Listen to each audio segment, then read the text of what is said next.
Hey, everybody. Welcome to the AAA episode, what, 524 or something like that? Hold on, I'll check. Yeah, episode 524. My car is the bomb. Thank you for coming, everybody. Thank you for coming. For those who are here, wait a minute, hold on. Let me fix something. Boom. It's just me. I'm the only one who's here so far. And considering how far along we are, I don't know, I'm going to guess that I missed a message or something like that. That Sinatra and Drunkle might have DM'd me earlier saying that they weren't going to be here. I don't know. I haven't gotten that message. Let me just double check. Let me see. Oh, there's Sinatra. Wait a minute. And he's running a few behind. Well, I can hardly hold him responsible. You know, I've been late a few times in my life, I do believe. What? Yeah, no. That's the message from Drunkle talking about Friday. So yeah, I have no. So Sinatra's on his way. Drunkle is, yeah, I don't know. Probably got caught up with something. Who knows? Like I said, I've been missing in action a few times myself, so I can hardly hold others responsible. So in the meantime, I'll hold it down, as I can only do in my own inimitable way. Hey, everybody. Welcome to the AAA episode. Number, what, 524? Yeah, 524. My car is the bomb. So, hold on. There we go. All right. Okay, cool. So to get everything in order. The show today is going to be a little discombobulated. I had to go through my browser history and reconstruct all the tabs that I had, or news, as the normies call it, because I was doing it in a browser that I use, a Chromium-based browser, and it's set up for security, so it even secures you against yourself. So it doesn't keep history. It doesn't keep cookies in any kind of way, which is the cool thing about it. And when you're running all over the internet to grab news stories, everyone's trying to advertise everything to you at all hours, all the time. And it's frustrating as hell. The amount of cookies and the amount of tracking software and every other damn thing that gets installed on your computer while you're just trying to collect the news is remarkable. So that's why I started using that browser. Unfortunately, if you don't save everything in bookmarks, you are never going to see it again, because once you close that browser, that's it. It's done. You've lost it. So I had to go through the history and reconstruct all of the tabs that I had open, because it won't reopen sessions. Because in case you didn't know, your session information, like meaning whatever the last set of tabs or browsers you had open, that's what they want more than anything, because in there is the date of what you did and where you went and how long you were there and what financial transactions, if any, you transmitted. And fuck the cloud, man. I'm sick of fucking uploading anything and everything I do to the internets. That take is always the best, Daryl.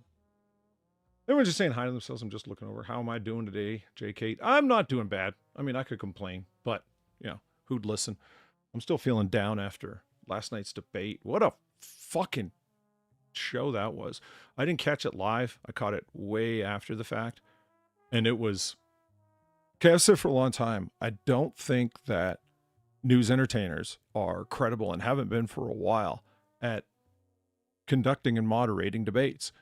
I think that college or even high school debate teams should be the ones running the debates. If news entertainers are credible to do it, then certainly the winning debate team for the last 4 years, they're even more credible. I mean, the amount of bias and so on that news entertainers will show towards their preferred candidate and not, it's well beyond unreasonable. I don't know. It's hard not to get demoralized. Imagine somebody who's like, so a bunch of you aren't American.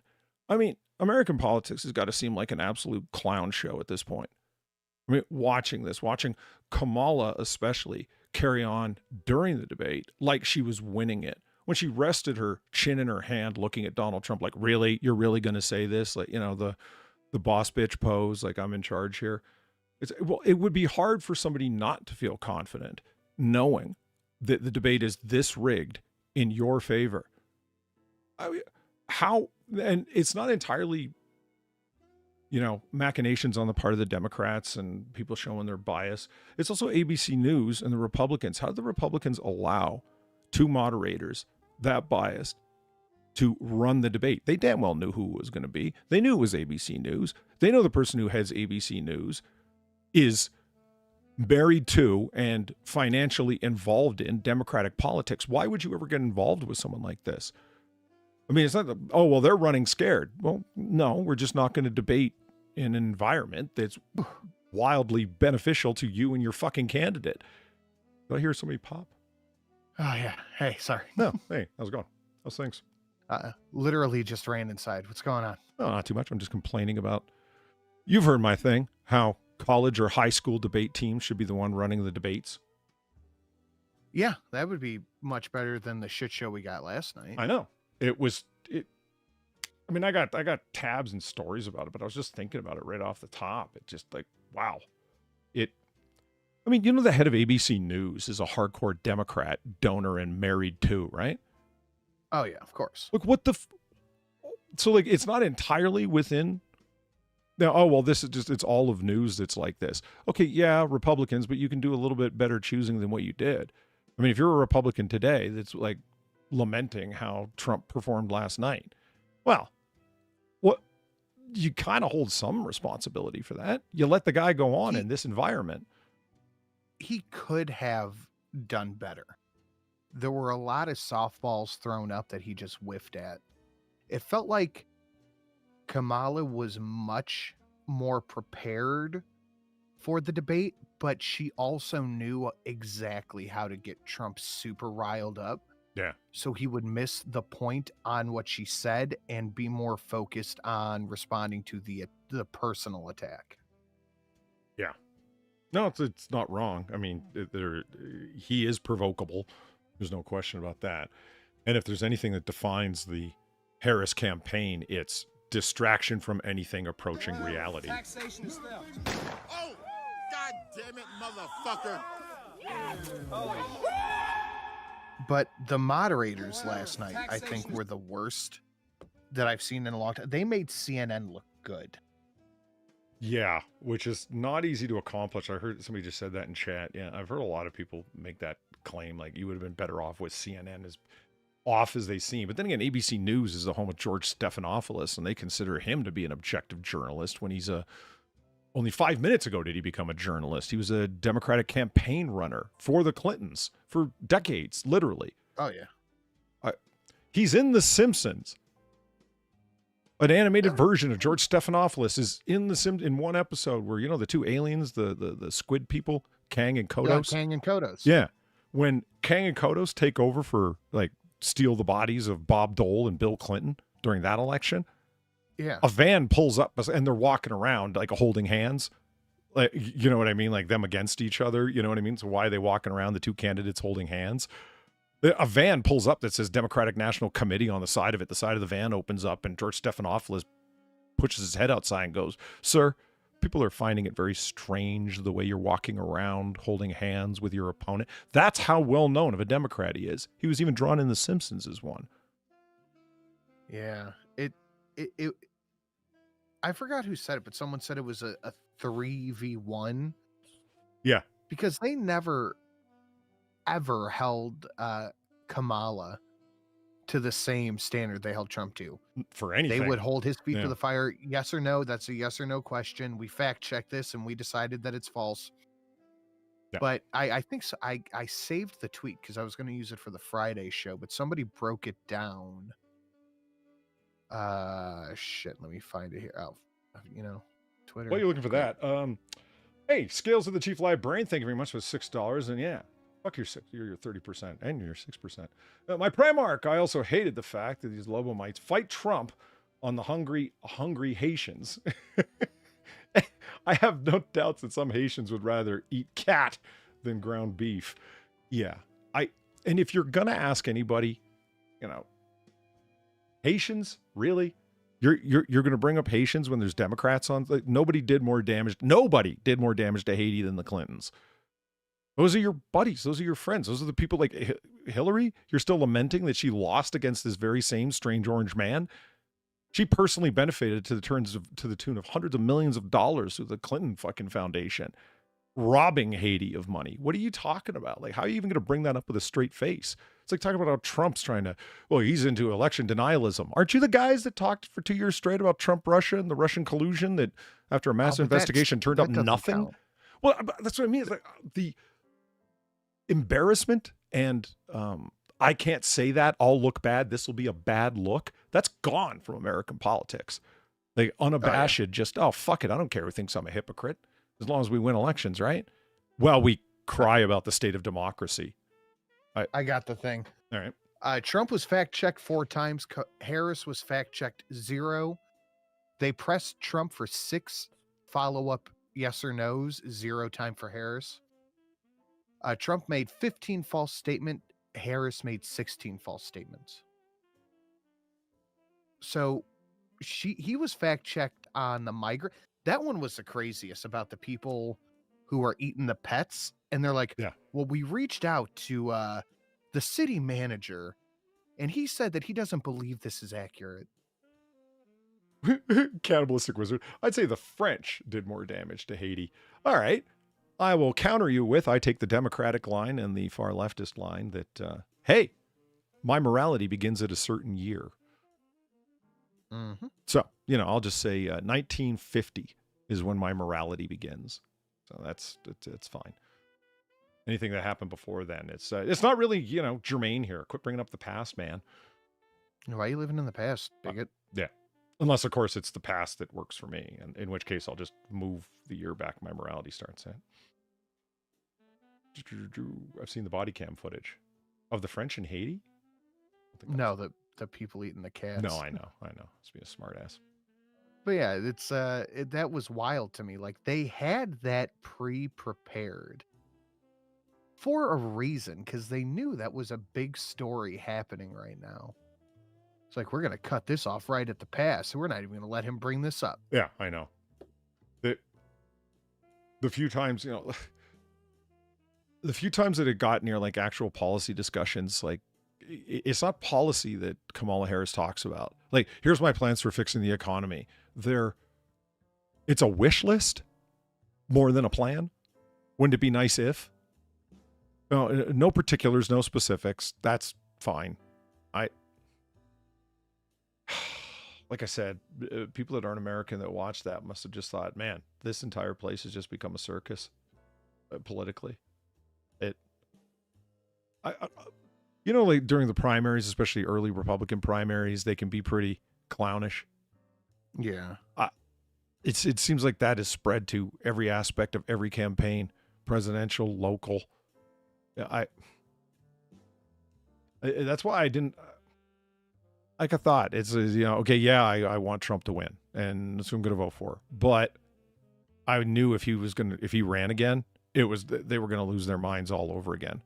If he wins, sin, Jesus, it's going to be a long, long 4 years if he wins. I feel like if he wins again, because okay, little conspiracy time. I feel like if he does win again, they're gonna do the dog and pony show around everything. Like, they're gonna do all that.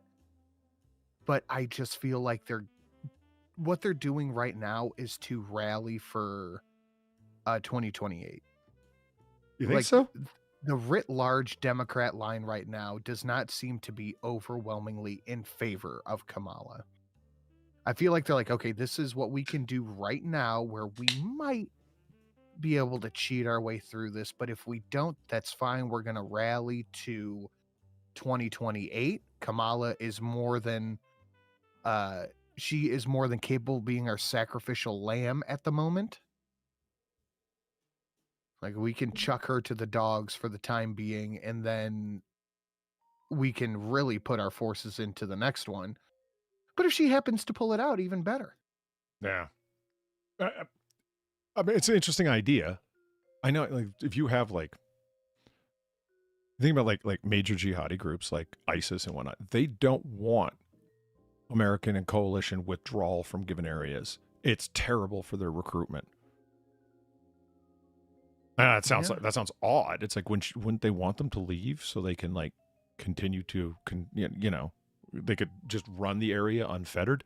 No, because their recruitment and insurgency of the area drops off to like next to nothing. Because what's the reason to get hyped and go there? It's that the infidels aren't there. They left. Yeah. Recruitment for the Taliban dropped off to nothing. Like insurgent recruitment? Yeah, dropped off to nothing after the withdrawal. What's the point of going and fighting for a pure Islamic state if it's been achieved? And besides, then you got to go deal with the actual Taliban. Can you imagine going to Afghanistan right now? I wouldn't. I mean... Yeah, no, that'd be terrible. Yeah. I mean, it's not really living in a pure Islamic state. It's living under a fucking, what, multi-ethnic syndicate that's vaguely Islamic and, great. I mean, same kind of idea is that if Trump wins, it will be massive for Democratic rally cries. Oh, yeah. Do you know what I mean? Like, the news wants them to win. I really think they do.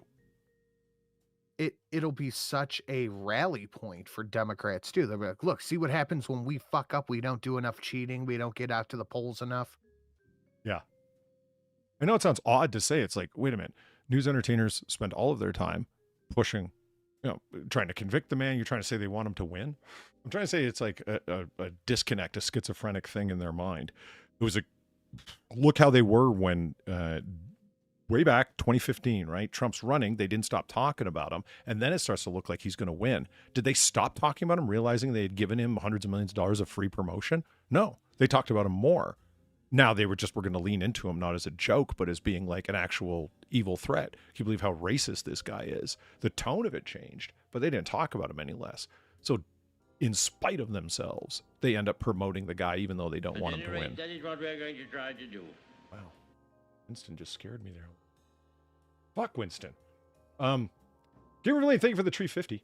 What is this? The ghost of Sinatra? Why isn't he on the therapy couch? Oh, hey, fuck, good point. Good call, good call. Let me fix that. The ghost of Sinatra. Nice. Yeah. Hold on, where are you? I'm right here. No, fuck you. Boom, there you are. Yeah, I'm right there. You Right. see me? There. Yeah. That reminds me of that line from the David Mamet classic. And he doesn't have a lot of classics, that poor bastard. He can write scripts like a motherfucker, but can't direct worth shit. But Heist from 2001 with Gene Hackman. Gene Hackman's rolling up to the titular heist in the film. And his woman who's in it with him looks at him and says, so, you ready for this? And he's like, no, everything's gone wrong up to this point. It doesn't look good. And she's like, so you don't want to back out? And he goes, hey, no one lives forever. But she says, well, Sinatra gave it a try. I'm doing my best.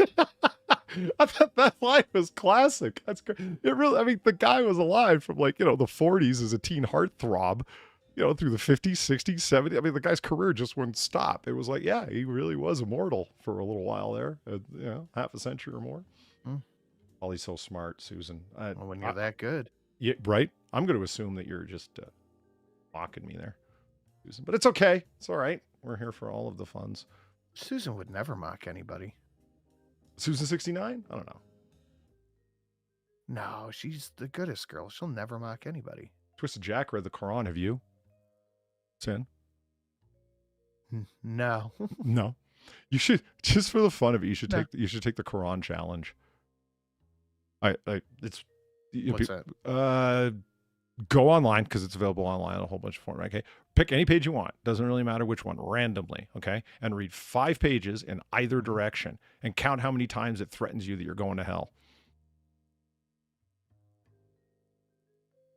Okay. If you want to see like Islam in a nutshell, see, I mean, it sounds odd, right? But it's like, yeah, see how many times you get threatened with hellfire for not believing Islam.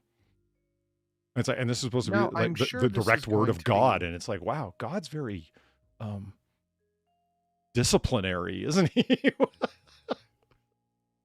I'm sure this is going to be a silly question, but there is a Jewish equivalent to hell, correct? That's actually, you know what? That's actually also hell. That's actually a really good question.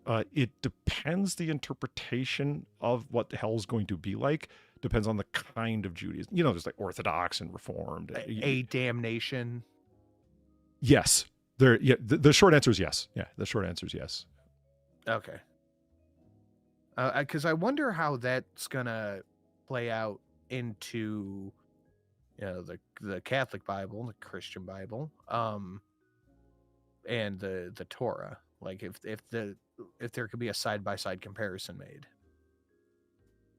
Well, the fire concepts, like hell being flamey and so forth, it's Brimstone and unpleasant. Yeah, all of that tends to be poetical. There are biblical, like meaning both Old Testament, New Testament, or Jewish Bible and New Testament references to it. The lake of fire is one of it, but it's not that common. For Jews, it's a Sheol. Isn't that like the really land Dante kind of a thing? Yeah, 100%. Like that's what I meant by poetical. Yeah, I think you nailed it there. It's hell's a bad place separated from the Lord's grace. So as bad gets. Okay, well, what's really bad? Well, it hurts when you burn yourself. Like that. That kind of thing. Is it literally Bernie? Well, Right. You don't want to be separated from God's grace. That would suck. Yeah, I think it's more of an interpretation, but yeah, I get what you mean. Jewish hell is an overcooked brisket. Look, man, that is everybody's hell, okay?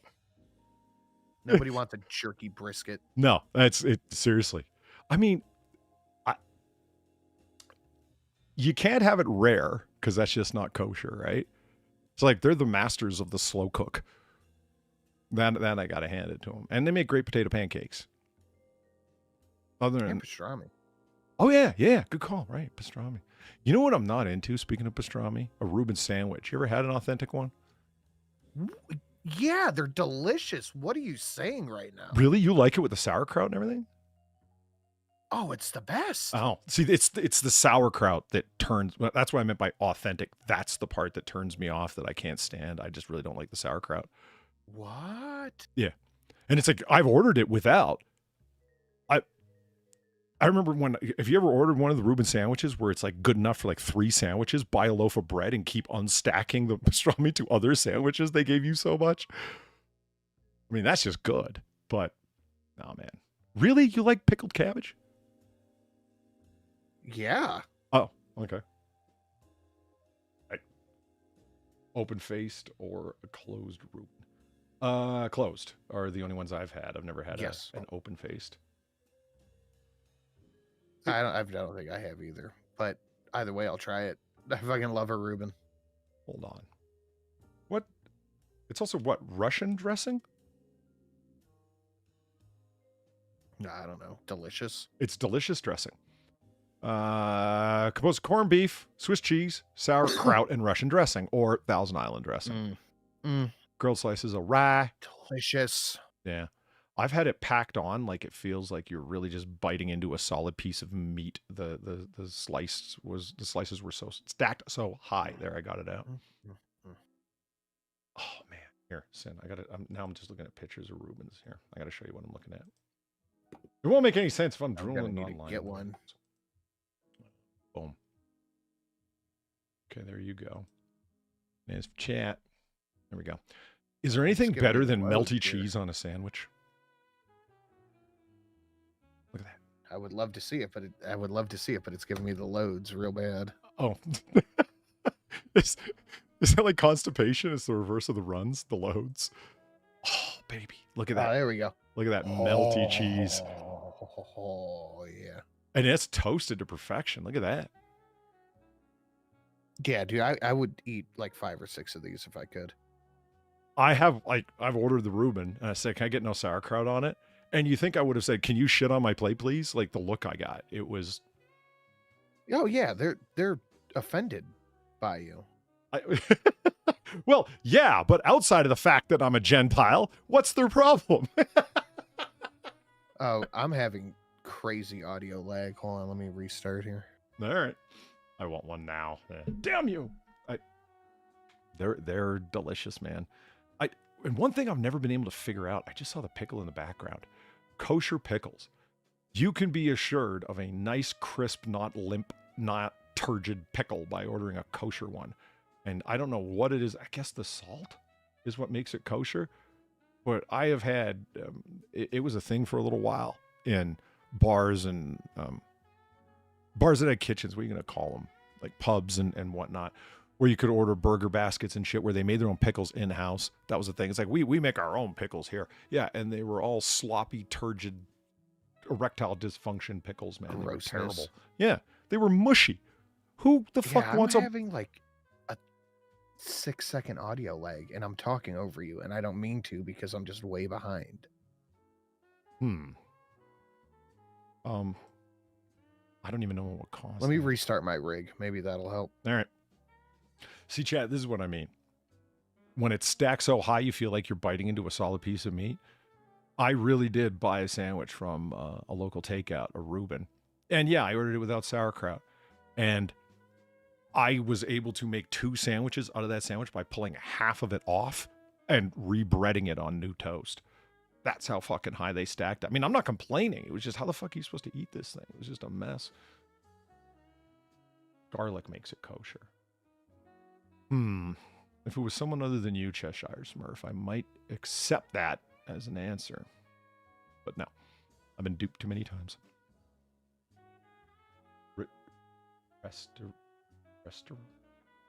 No, seriously, Frankie Deller. Look, are new people still coming in? Wait, there's soggy mushy pickles. That's terrible. Soggy mushy pickles. That's the name of my DJ collective from high school. How'd you know that? No, there are. There was a style for like 5 years to put in-house made pickles on their menu, that they were particularly proud of that. Which just means they went and bought a bunch of baby cucumbers and sticked them in a jar full of brine. And whatever it was they did, every single one of them I've ever had has been mushy as hell. It was like the trend. It was around the same time that every bar had to have its own mixed drinks and in-house made punch that always had hibiscus in it. Like, were hibisci, whatever the fuck, were they wildly in surplus for a while? Did they like overgrow and everyone got them for cheap? Because there wasn't a mixed drink or non-mixed drink in the world. I remember going into a place and their special that night was bourbon with hibiscus. And it was literally, they just poured their rail bourbon over top of a hibiscus flower in the bottom of a rocks glass. But why are you charging me extra money for making my delicious bourbon taste floral? Can you do a half hour on kimchi? A half hour on the toilet? Probably. No, I mean, you're sick of talking about sandwiches? What, why? Sandwiches are the ultimate extension of the charcuterie board. We should all be interested in this. This is the ultimate evolution of... Just one, too. Hello. Nice. Have you heard my theory that the sandwich is the ultimate evolution of the charcuterie board? I would think the charcuterie board is a de-evolution of the sandwich. I came across a meme one time that showed like the LoJack girl, and it's a sandwich, and she kind of had like a muffled look on her face, like, great. And there's a charcuterie board, and she's like, yay! I was like, yeah, it was sandwich and sandwich deconstructed. I love it. Yeah. I mean, I'm in. I love a charcuterie board. Don't get me wrong, because you just make your own little sliders on the go. It's a great thing. Yeah, you just make tiny sandwiches. Mm-hmm. But yeah, no, I'm into it, but I prefer the package together. I hear you. Yeah, some of the parts are not as good as the whole. It makes me think of the stuff I see at fucking Subway. It's like, I want to try that on my sandwich, but one, it's too expensive here because that'll be extra. This is Subway after all. Like, they have, real mozzarella there. Have you seen it? Not the the triangles of American cheese. But yeah. Yeah, you know what I mean? Like, it's like, I'm going to assume that that's real, and I'd like to try it, but I also see up there on your menu that it's extra. No thanks. I'd love to get... It's like extra too. Yeah, I mean, it's listed there with its own individual price. You're right. It's not a standard extra. I mean, at least they put the one in my area, habanero cheese, is there regularly and not extra. So it's like, okay, cool. You don't have to order your cheese as white or yellow. Sam just cried in pain, though he knows not why. Huh. You know, he's got his own cheese fridge. Oh, Good for him. You know, Must be nice to be an aristocrat. I know. If you've ever been justified in calling anyone an aristocrat for something, that one works. Yeah. You know, people have like an old fridge and they'll stick it in their garage or whatever in the basement as the, spillover fridge for drinks or beer or Stuff. yeah, stuff, right? And more often than not, I've seen people use it for the freezer and the fridge is kind of empty, if you know what I mean. Yeah. That's what he's got, but it's just, that's for the cheese.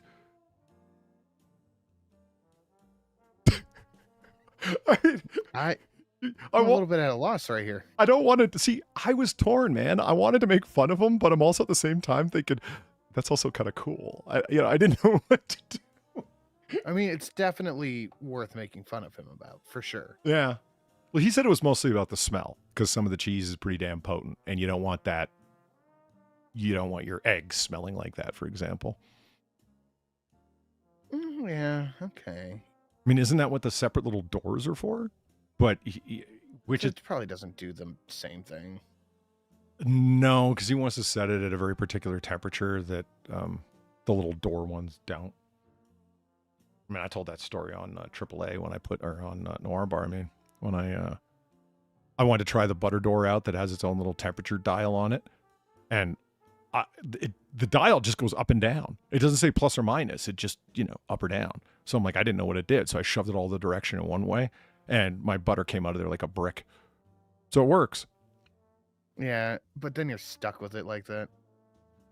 Well, I turned it all the way down, and it was like just leaving the butter on the counter. It's like, well, then put it halfway. And I'm like, or just leave the fucking door open all the time and don't worry about it. I mean, do you use? That would be the easiest. Do you use the egg divots in your door? I don't have egg divots. You know what I'm talking about, though, right? Yeah, but I don't have it. Yeah, I did once for like I bought a dozen eggs and I had 2 left in the carton. So I'm like, what am I gonna do with these? I'm like, holy shit, I'll be able to use the egg divots for once. So I just put the 2 extra in there so they weren't just like rolling around in the fridge.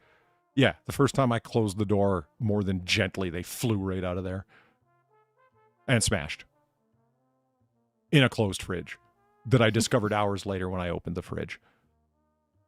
Yeah, but that was fun. Yeah, it was gooey.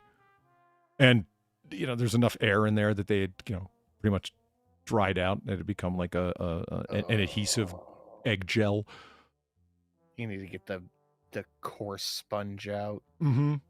Oh, boy. The steely wire brush to get it off of there. That's the worst.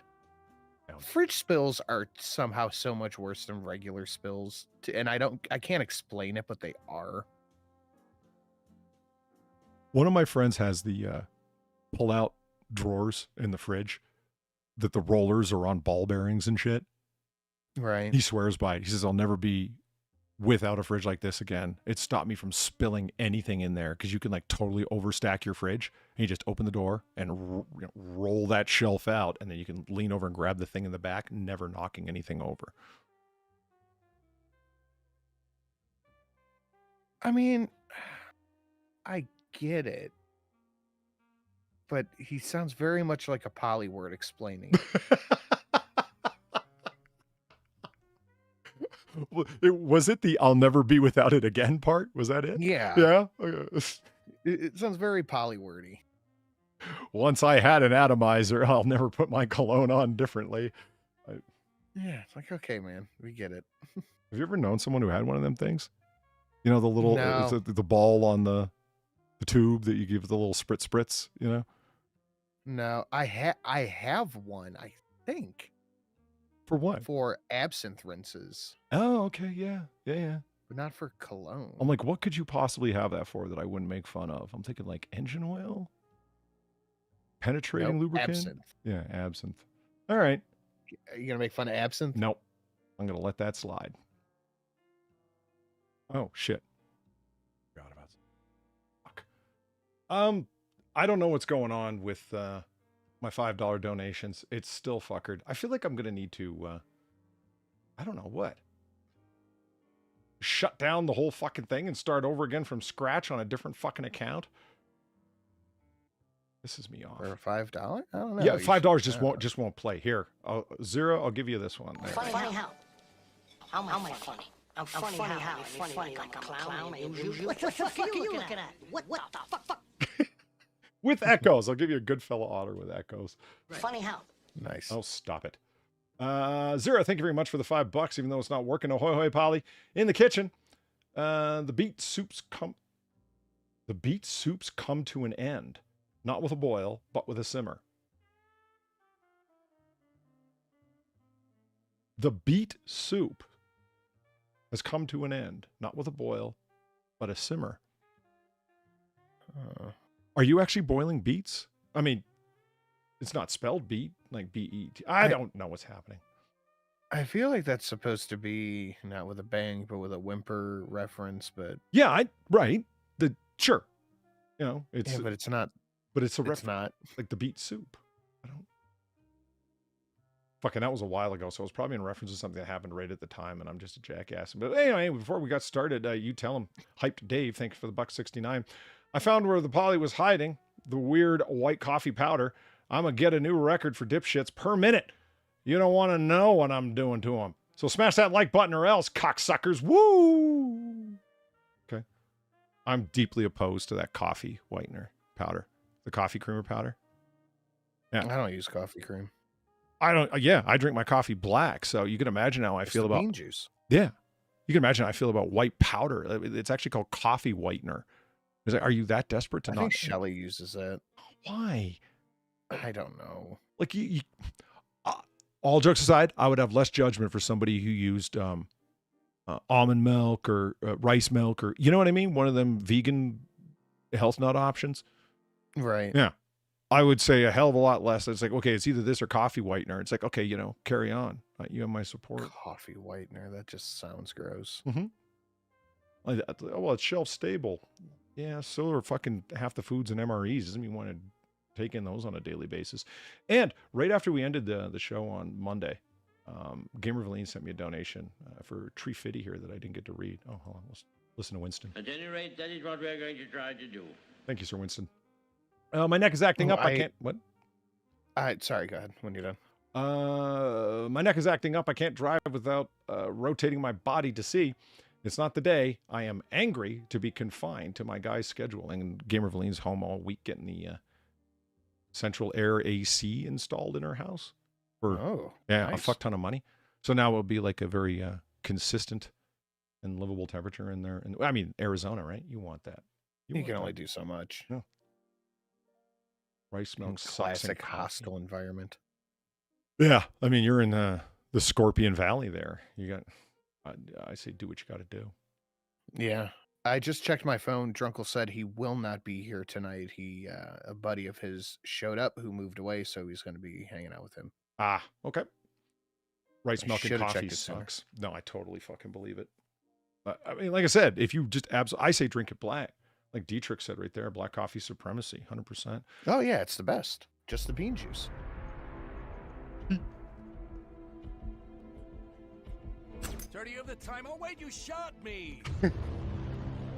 Carefully, thank you for the 825. Well, my little Honeywell portable AC unit I bought to cool off my old computers is keeping me in the house at 85 degrees. It's 105 outside right now. Whoa. 12,000 BTUs keeping the Pupperoo and Elgato cool. Yeah, I bet you they're sitting right in front of one of the exhaust fans. That's how they roll. Yeah. Animals aren't stupid. They know where the heat or the cool is and go there, Those portable AC units kind of suck. Damn right. I mean, I had one in the last place I lived in. Yeah, I had one of those portable ones, and not the window AC units. Those are the superior ones Yeah. besides a house unit. It did, thankfully, have an exhaust thing coming out of the back that you were meant to attach one of the accordion hoses to and run it somewhere. And I did, and it worked, but that thing burned out. But the accordion hose gets hot. Yeah. Yeah. Like we got one for the camper that was, a camper one. Mhm. And the output hose, and we put it like right up to the fucking window, as close as we could get to the window, but there was still like a foot and a half of the accordion hose. It got so hot that it negated the cooling of the AC unit. That's like my friend who said, you know what, I got to get a new AC unit. He was talking about one of the windowed ones. He says, because I've got it in the room I keep my computer in, but my computer runs so hot that they're basically working against each other because the AC unit's so underpowered. Yeah. Your computer is pumping out enough hot air that it's beating your AC. Holy shit. Yeah, you need a new AC unit. Fuck. And, Yeah. and not So run a we said, NASA "Fuck it." computer. See, what? Maybe that's what he needed. An accordion hose for the computer. Maybe. That would probably cause so much. I don't know. You run a hot computer, right? I try not to. Well, I mean, but it's pumping out enough hot air that you would not want to attach a hose to it for back pressure, keeping the hot air around the computer. Just better to let it breathe. Yeah, definitely. I would imagine. Like, it's for you being hot, that's fine. It'll just suck. Your computer being hot, things melt and it gets expensive. Yeah, it does get out of control pretty quick. Oh, fuck. I forgot. So I was redoing my donations, and oh yeah, I uploaded my new big $25 donation. So that's finally up. It took a while to get it there, but it's there. Yeah. Oh shit, I forgot to deactivate the old one. Whoops. Hold on. Where is that? Sit and take over. I did. All right. I would like to see this new 25 drilled air holes into my nice big computer desk. That's not a bad shout, actually. If you have it sitting on the desk, just pop a couple holes through the fucking desk itself. I mean, that would do the trick, but then you're destroying the desk. But do you really care? It's your desk. I guess that's your. Hold on. Pop a couple of air prerogative. holes in the desk. I don't even know. What do you mean If exactly? the computer's on the desk and one of the fans are on the bottom, so you just put a couple holes in the desk.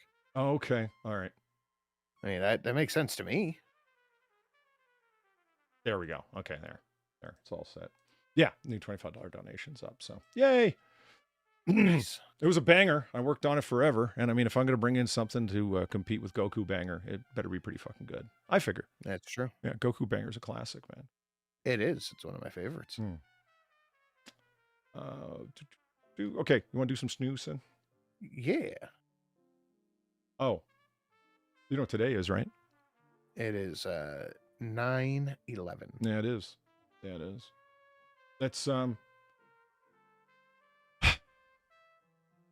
going to refrain from making claims about Vice President Harris and the things that she said today. The the absolute state of the U.S. presidency currently with Joe Biden. I mean, really, this is the guy. Like, man, his cognitive decline just, it hit a black diamond slope straight down to fucking hell, right? Has he done anything publicly lately? That's what I mean. Like, I just for his general health, I'm concerned. It's like, is he fuckered? Did he just roll right off the edge?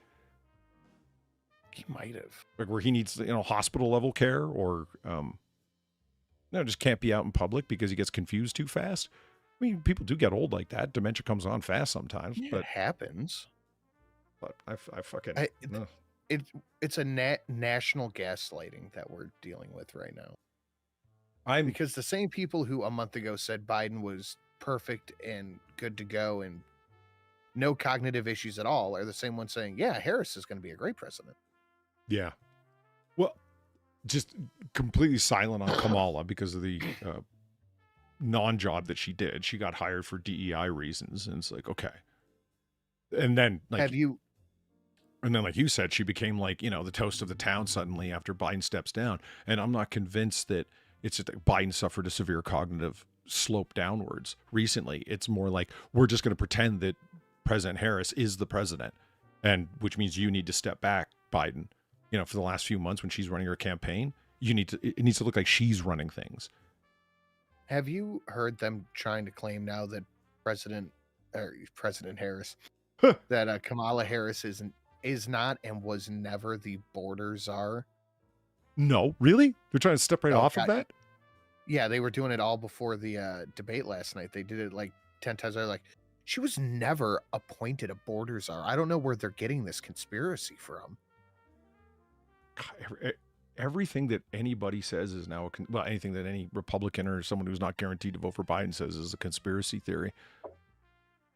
I was over at a friend's house a couple of days ago, and they listed off 3 conspiracy theories that Trump is currently trafficking. At any rate, that is what we're going to try to do. We do. Gary, thank you for the 350. This Honeywell is working great. It's cooling about 800 square feet of our house on low. I closed off the bedrooms and the bathrooms. The AC is on the roof, so a crane is required. Thus, $16,500 in cost. Oh. That's a pretty fucking serious AC unit that you have to deposit on the roof with a fucking special equipment. Okay. All right. I mean, I'm just, I'm not up in them big dollar Arizona places, man. I just stick something in the window. That's what I did here anyway, and it works fantastic. So, let's do some snooze, shall we? Oh, somebody asked, it's like, what did she say? Nothing good, like about 9/11. It's like, why isn't the president doing the speaking? It's just fucking clown show time, man. It's embarrassing. All right. Oh, there it is. All right. This is a Drunkles thing, but I was reading the Babylon Bee today, and 3 articles in a row summed up my opinions about what's going on, where I'm like, I can't comment as well as these guys just did with this material. Woman who made career singing about her bad choices endorses Kamala. Everyone talking about how, Taylor Swift is, she endorsed Kamala Harris. Oh, who fucking cares? It's like, well, the Swifties are powerful people out there. They're also some of the least likely people to vote. The youth vote. The youth vote. You mean the least likely people to vote? A woman pushing 40 who's got like an endless fucking track record of horrible decisions? I mean, come on. Yeah, I think they genuinely believe that this is going to make people want to vote for Harris.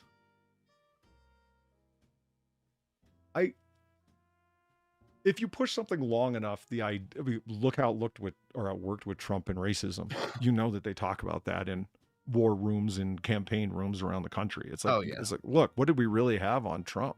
We just repeated the same things over and over again till people that didn't know any better were like, they wouldn't say it this often and report on it this much if there wasn't something to it. So if we keep repeating she's the greatest person ever, when she'd only come into the campaign for 3 or 4 days and her talking about how she took the country by storm. It's like, what the fuck are you even talking about? Yeah, where? They already said that her polling is slowing down significantly, and that was ABC that said that. But it does work in every direction. Think about how, to a degree, we were taken in by it. We were commenting on, somebody tries to assassinate Donald Trump, and Democrats are like, well, there goes the election. He just won. And a week later, we're saying, well, there goes the election. Look at the polls. People are stupid. Now they're going to vote for Kamala. We completely agreed or believed all of the polls. I mean, there's doubt there, yeah, because the sheer amount of lies were fed. I never believed the polls. Not at all? Even a little bit? You weren't concerned? No. What ruined all of my faith in polls was the night 2016. It was like Hillary is 99.99% likelihood of winning to Trump's 0.001. And it's like, okay, so none of this shit is accurate. This is just people hoping that the numbers are this way. Yeah. Statistical hopium. Mm-hmm. Yeah. Regarding the debate, Democrats to replace Kamala on ballot with ABC moderators. That's pretty good. That's really good, actually. Yeah. I mean, like, in line with the same kind of idea. Moderators called timeout to huddle and discuss strategy with Kamala. It's crazy because it's accurate. I know. I know Babylon B is Drunkle's thing, but like I said, I was just reading, like, these are perfect. They're perfect. This is just... to me, it tells, like, I'm not trying to let these two off the hook. As a matter of fact, I think it's a harsher indictment to say, I don't think they had a choice. If they are, the entire news entertainment industry is hyped up on this, threat to democracy, we're all going to die. Imagine if they went in there and did a professional job. they would be accused of kowtowing and helping out a tyrant. Yeah. I mean, would their careers even be viable? These are not, look at them. They're not old, these two. You think they want their careers to end? I don't believe that they could have done a professional, objective job as event moderators and not have damaged their career severely. Look at the woman They who did the did town hall exactly with what they Trump. were supposed to do. Yeah. Yeah. It's what they were expected to do. It's what, do you think any journalist considers them to have crossed the line or have been unobjective? Not at all. No. It's our job as journalists to speak truth to power. They were only asking the questions. I thought that they were a little reserved. I personally would have taken Trump to task. It's what a journalist is supposed, blah, blah, blah, blah, blah. Yeah. Nobody in journalism thinks they did anything wrong. No, of course not. It's They did exactly what they were paid to do. there's no there's no honor in bending over while a tyrant destroys democracy, is the way they're looking at it. It's all justified. I was like, okay, wait, what happens if we look at it? It's like, okay, well, these people are hard-headed and going to see it the way they want. So you might as well just consider them all liars. The press is the enemy of the people, at least half the country or more. It's like, oh, it almost sounds like this is a recipe for polarization that precedes really horrible breakdowns. I mean, it's. I feel like my claim that the greatest threat facing America is the news is becoming more and more justified. I feel like that's probably a shared opinion among a plurality of people. I'd like to think Because so. I was talking to my aunt today, and she's not in this like we are, but she saw some of it. She's like, why were the moderators just sticking up for Kamala every time she talked? It was really, really weird. I'm like, okay, so maybe some people can see this. Yeah. The broad poll is that 93% of cable and basic cable news entertainers in those industries polled, 93% of them are they're non-Republicans, so either independent or Democrat. Only 7% are Republicans. 7%. Yeah. So when it's, how do you sound like you've got a minority out in left field opinion? Be in the small number that is deliberately self-selecting to only allow certain people in. I mean, you are surrounded by Democrats and people who lean Democrat. To say, Donald Trump is a tyrant, who's going to say anything back to that? I don't think that they went very far, these two, at all. I think when they're looking at this criticism, they're just like, well, you can feel bad that your candidate didn't do as well as you might have hoped, but we're not responsible for that. I don't think that they thought they went far at all. Probably not. No, they probably thought that they were perfect, objective, and played it exactly how they should have. Yeah. But you're also asking these people to take responsibility for stuff, and we know they don't do that. No, they did for about 5 seconds following the 2016 election. If you remember, the New York Times was like, in their op-ed columns, was like, we need to take a look at this because the egg on their face was pretty damn bad in terms of predicting a Clinton victory. And it turned out to not be that. And it's like, well, Trump didn't win by that much. Yeah, but you predicted she was gonna win by an absolute landslide. How could you have been this far off? It's like, we need to take a look at our polling methodology and our hiring policies and whatnot. And it's, how long did it take for that to go away until the impeachment train started? Like a month, if that? Barely. Right away, should we even allow this man to take office? The inauguration hadn't even happened yet. Yeah. Well, we know it was just sour grapes, but yeah. Yeah, it's Zero the Hero, rather. It's like, okay, fine. So like 20 years ago. I know it's a common, I'm not really sure if this is what you meant, but I know it's a common thing that is said. There was no golden era. There's no such thing as objective journalism. I think that's it's not gaslighting. It's that's an extension of the point beyond what's being said. Is that, yes, I do think that journalism now is less objective than it was 20 years ago.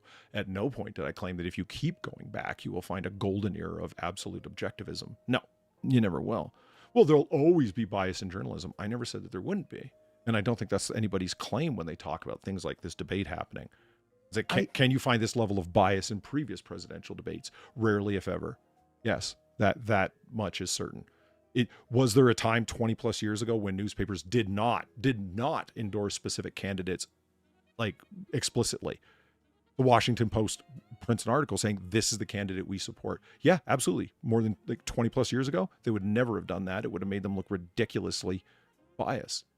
Now they just say what it is. Yeah. It's like, well, at least you know.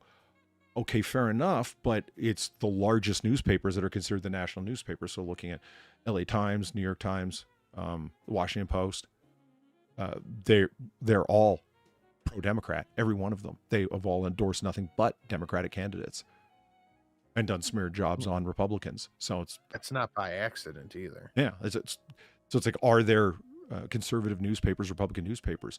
Yeah, nobody said that there wasn't. It's just the largest sources that are claimed to be the gold standard of investigative journalism are. Is that yet in CNN? I'm sure they would be the first to point out, well, there's Republican journalists, right? And how often do you cite them? That's what I thought. Exactly. They don't experience things like shame or humility. No, that's one. It's like when people say like the mask has slipped, and somebody said that in chat, the mask slipped off a while ago. That it was the mask of dignity. It's like, I can do these things and say these things with a straight face. I was watching Anderson Cooper on CNN for like 5 minutes, and I was like, this guy is talking about Trump's election denialism. He was one of the guys reporting on every single little detail of Trump Russia. And he's saying this with no shame and has psychologically distorted himself into thinking, yeah, that was news. There was actual evidence that something happened. Whereas these guys, this is part of the big lie. And I myself will use the phrase the big lie. And that was a Democrat PR campaign idea. We're going to refer to what Trump did here as the big lie. We'll get all of our news assets to repeat that phrase until everyone says it. Because they did that with what was it? The Democrats and Republicans just switched party platforms. It's like, okay, why? Well, because it was the big switch. Why? Well, that's when they switched platforms. Why? Because it was the big switch. Okay, you're not going to answer, are you? It's like anything with the big in front of it, you can probably discount wholesale. Yeah, anything that tries to sum up a complex change over time. I mean, they switch platforms. It's like, okay, well, that's not true. No, they did that, Polly. That's a thing that Oh, definitely okay. happened. It's specific candidates that were pushing the parties in one direction versus another. Like, bubble. Shadowcat, thank you for the 325. Late to it, but taking a moment to remember all the rescue dogs that worked tirelessly on 9/11 and in the days after the point of exhaustion and demoralization. We do not deserve dogs. No, True. I would think that we don't. Yeah. Oh, hey, Weebo's in chat. Holy shit. Hello, weebs. How's it going, Weebo? She's getting close to being married, you know. Yeah. And I'm going, so I'm going to be able to appreciate the her lack of stature in person. She's short. Nice. Yeah. I'm sure, like every other bride, she's going to probably wear high heels on the special day. So I'm assuming And that still be short. yeah, I'm assuming she'll come up to about my sternum with the high heels, something like that. Yeah, maybe. Yeah. I intend to take multiple pictures where I'm leaning on her head just for laughs. As you should. Yeah, I might even make one my avatar. I don't know.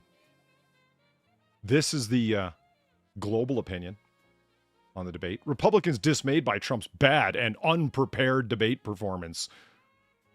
Okay, he didn't do a great job. Sure, I agree. But it wasn't bad. It was pretty, I think I said on Twitter, it was a piss poor performance on his part, but he wasn't bad. Weebo, you have my mailing address. I've given it to you previously. What are you talking about? That's how I got the save the date thing. How am I in possession of the save the date? I can be outraged if I want, but she actually sent me some messages, even some like psst hello, and I didn't reply. I was gonna, but then the day got a hold of me. You know how it is. And then I got high. Yeah. Ooh. I don't know I about was this. gonna go to Weebo's wedding, but then I got high. Guess I forgot to put the spotlights in. All right. Where'd they get bad and unprepared from? Man. They got it from, well, okay, one was from Politico. Oh, middle of the road.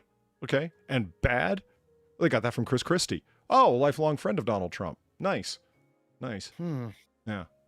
Well done, That's Guardian. interesting. Yeah. You said that address was no good. I did? The one in Guam, right? No, I'll get it. Mail service is good to the island. It's in. Yes. Peru seizes a box of endangered frogs used as the Viagra of the Incas.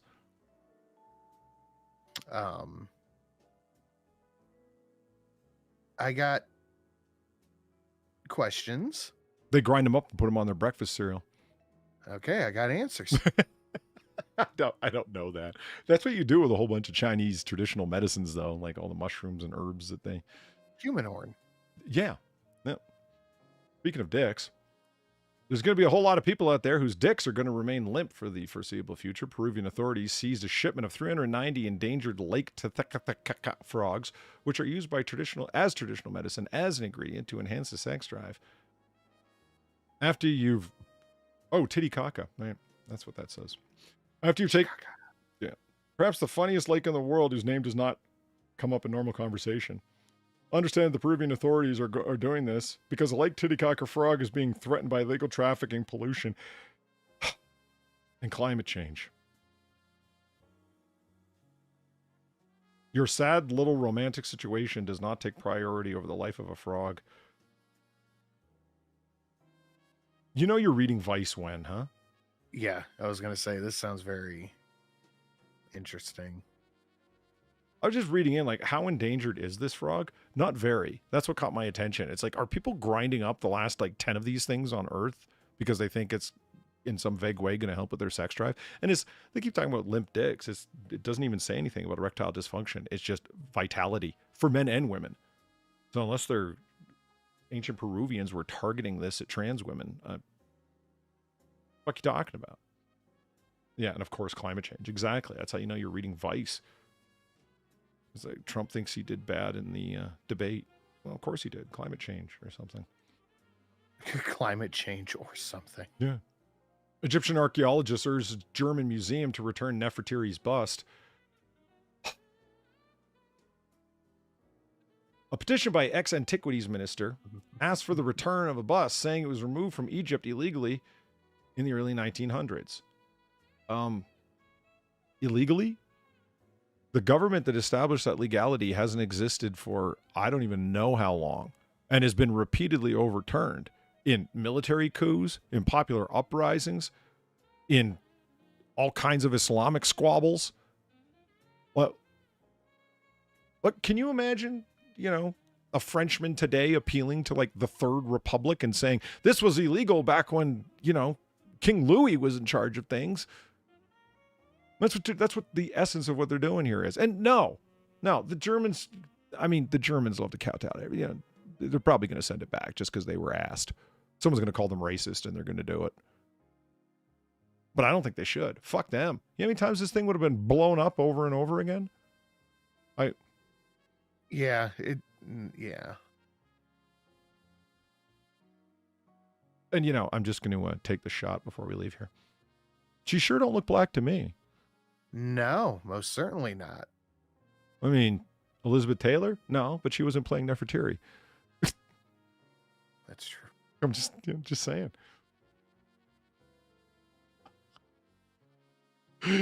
Americans lost $5.6 billion last year in crypto. Yeah, let's just start that over again. Americans lost $5.6 billion last year in cryptocurrency fraud scams, the FBI says. I wonder how much of that boogie was responsible for. Well, yeah, it's funny you say that. So I read this article. It's quite short, and it's like the AP, Associated Press, just fucking sucks, man. Americans were duped out of more than $5.6 billion last year through fraud involving cryptocurrency, the FBI said in a report released Monday. That shows a 45% jump from losses in 2022. And half of that was boogie, okay? Not overall, but just the increase. And get your shit straight. The FBI received nearly 70,000 complaints in 2023 by victims of financial fraud involving Bitcoin, Ether, and other cryptocurrencies, according to the FBI. The most rampant scheme was investment fraud, which accounted for 3.96 billion. So 4 billion of the 5.6 is investment fraud. Yeah, rug pulling. That is the preferred one. Look, hey, invest in this crypto coin. Invest. Okay, now that everyone's invested, I'm going to take mine out. The value is going to plummet to fucking nothing. And all the money that you invested, it came out with me. Yeah, it's a pyramid scheme. A digital crypto pyramid scheme. I mean, there's nothing new about it. It's just what new celebrity can you get to endorse it? Boogie being a good example. Now, Ice Poseidon, the list just goes on and on. About people who've, pulled this fucking fraud, or people that make their reputation online about being crypto analysts, doing constant rug pulls. What kills me is the article just goes on to talk about scammers will often make contact through dating apps or social media, build trust over several weeks or months. I have no doubt that this is part of it, but this is small time. Most of the fraud, if you look at that report, and somebody who's a little bit more detailed than the Associated Press, who used to be a journalism agency, anybody who looks at it will be able to see, it's rug pulling scams. The coin's worth something and then its value suddenly plummets. They're talking like, they go in door to door getting old folks and robbing them of their money.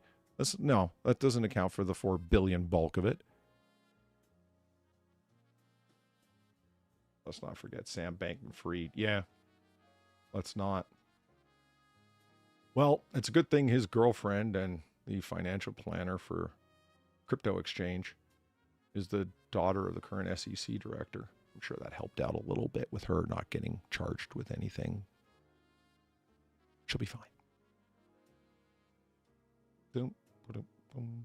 So, I read this article.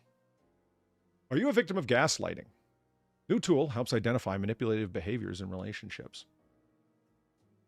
Now, part of the tool, the questionnaire, or Gaslighting Relationship Exposure Inventory, the GREI. So here's part of it listed here, and I went down through it and just kind of like answered for myself. The never, rarely, sometimes, often, or always. My partner makes me think that I'm distorting things. My partner makes me think that I'm the one blowing things out of proportion. You know what I've come to find out, Sin? That they probably are. That I'm a victim of gaslighting.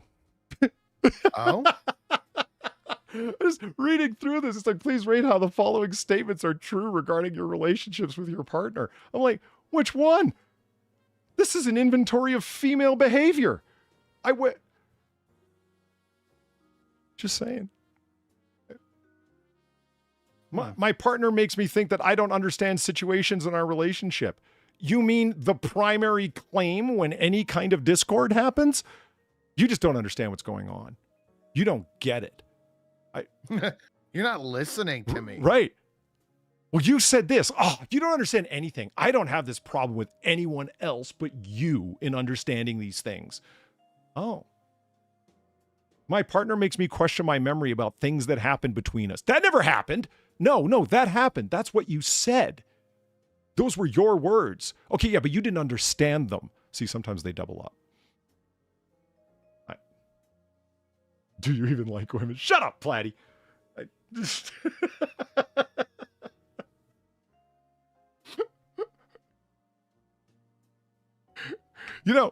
Far has this thing going on that she's beginning to suspect that Sam and I don't like women because some of the things that we can be overheard saying from time to time. And my response, now, Sin, tell me if I'm right about this, okay? It's fine if you complain about women. Because it's like, it doesn't mean you don't like them. It's just, okay, but you have all these complaints about them. Well, yeah. As the old West gambler said, it's the only game in town. Why do you still play that card game if it can be so easily rigged? If people can cheat so expertly at it so simply, why do you still play it? Because it's the only game in town. I mean, I'm exclusively involved with women. So would you expect me to be complaining about dating men? See what I'm saying? No? Okay. Really? So being bisexual, does it mean you got twice the complaints, or your relationships with men went easier? Okay. So men are less likely to annoy you in a sexual relationship with them. Huh. Well, I mean, it's brave of you. I didn't think you were going to come out on my show, but whatever it takes. I applaud your bravery. So moving on. Change the title of this video to "Sin Comes Out as Gay." A robot begins the removal of melted fuel from the Fukushima nuclear power plant. Is Sin muted? Yeah, maybe I wasn't supposed to say out loud that he was confessing to bisexual relationships on the side. Maybe I'd hate for Shelley to find out this way. That'd be unfortunate. Sorry about that. I had a phone call. I see Shelley in the chats going, maybe men just don't listen. You didn't say anything. You see? See how that works? Exactly how that works. Uh-huh. Yeah.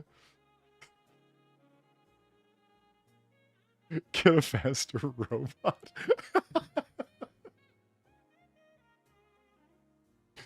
You stole my fucking joke. I didn't even get around to it. I had a phone call, sorry. No. And Abacus stole. I brought this up for one fucking joke, and Abacus got there before I had a chance to say it because I got distracted with Sin's a fag. So I A robot begins removal of melted fuel from the Fukushima nuclear power plant. It could take a century. I'm like, Japan, you guys have a robot that's like, get a better robot. What the fuck? You guys are the robotics experts. They're doing their best, okay?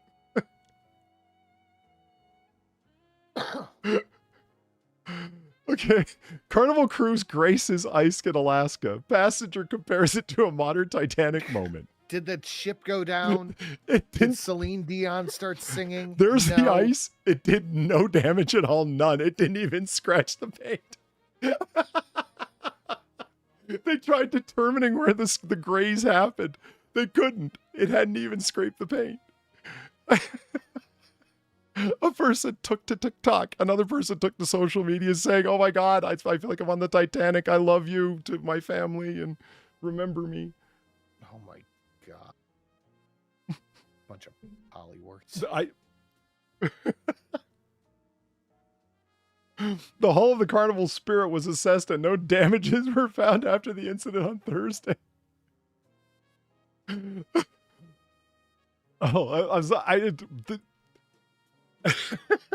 It's like Caroline Konsnar said a while ago. Social media, like, she's the greatest predictor of the cringe, man. She's like, in about 2 years, I picture people will just be making news up. She went on TikTok, put up 5 videos, and had to leave because of the absolute state of the environment on TikTok. Yeah. Just the notice me, like, aspect of it.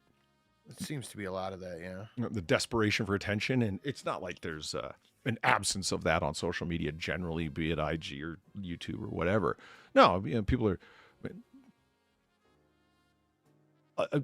Do you know a thumbnail of a popular channel that doesn't look like a Mr. Beast thumbnail? I don't. No. Yeah, I don't. Popular channels that have certain words in caps, like eviscerated, destroyed, finally, at last, exposed, really, actually. I mean, everything is an expose. Everything is like, look over here, we're telling you the real deal. And Caroline's point was like, I think about 2 years it'll be before people just start bald-faced making shit up that isn't even close to true. Just because of the desperation to get noticed. Why wouldn't somebody just lean into deception? It's not that far of a jump from severe exaggeration. I'm like, I agree. Yeah. I think you're going to have so-called professional news entertainers reporting on what some jackass made up on TikTok just to get temporary views because their TikTok is monetized. I don't think people are making money on TikTok like that, though.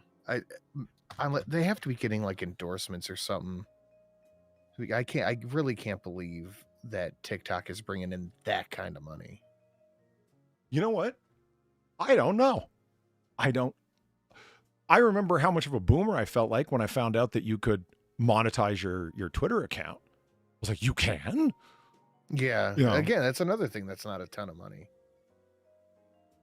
Do you mean not a ton of money in the sense of like it's only, fractions of a penny, so therefore people are aiming at millions and millions of hits to... That's why they do the engagement farming, yeah. So it is a lot of money, but only certain millions and millions of hits people are making it. Yeah. Okay. Like I think Okay. Ian Miles Chong posted once that he got like $500 as a payout from it. Like that's nothing to stick a shake at. But like, are you really willing to be Ian Miles Chong to make $500? No, because you could go get a regular type job and make $500 on minimum wage in what? Just a few shifts. Yeah. It's not at all worth being Ian Miles Chong for that. A few shifts at a regular type job? Hell no. Go do the job. No. Yeah. I'll just do the job. Yeah, I mean, like, what is that? Like 3 shifts, 4 shifts, depending on how much you're getting paid and what your taxes are like and so on. But yeah, that's not that bad. Like $500? No, that's not worth your public dignity. I would pay that to not be Ian Miles Chong, actually. That's good. Yeah. I'd be willing to separate with it for that cause. Moving along. Woman breaks into James Bay home, takes bath and shower before arrest. Okay, she had her priorities. But wasn't to steal anything. Just really broke into, bath and shower. Now, what I found interesting about this article is, and I know a bunch of women who do this and they swear by it and they announce it. You don't ask after it. They just tell you. Yeah, they do baths, but then have a shower afterwards. Because to not is just gross. Yeah, you have your self soup. Yeah, you're just sitting there in your own filth, that kind of thing. I've heard all the versions thereof. They're like, no, I take baths, but then shower right afterwards. That's what she did.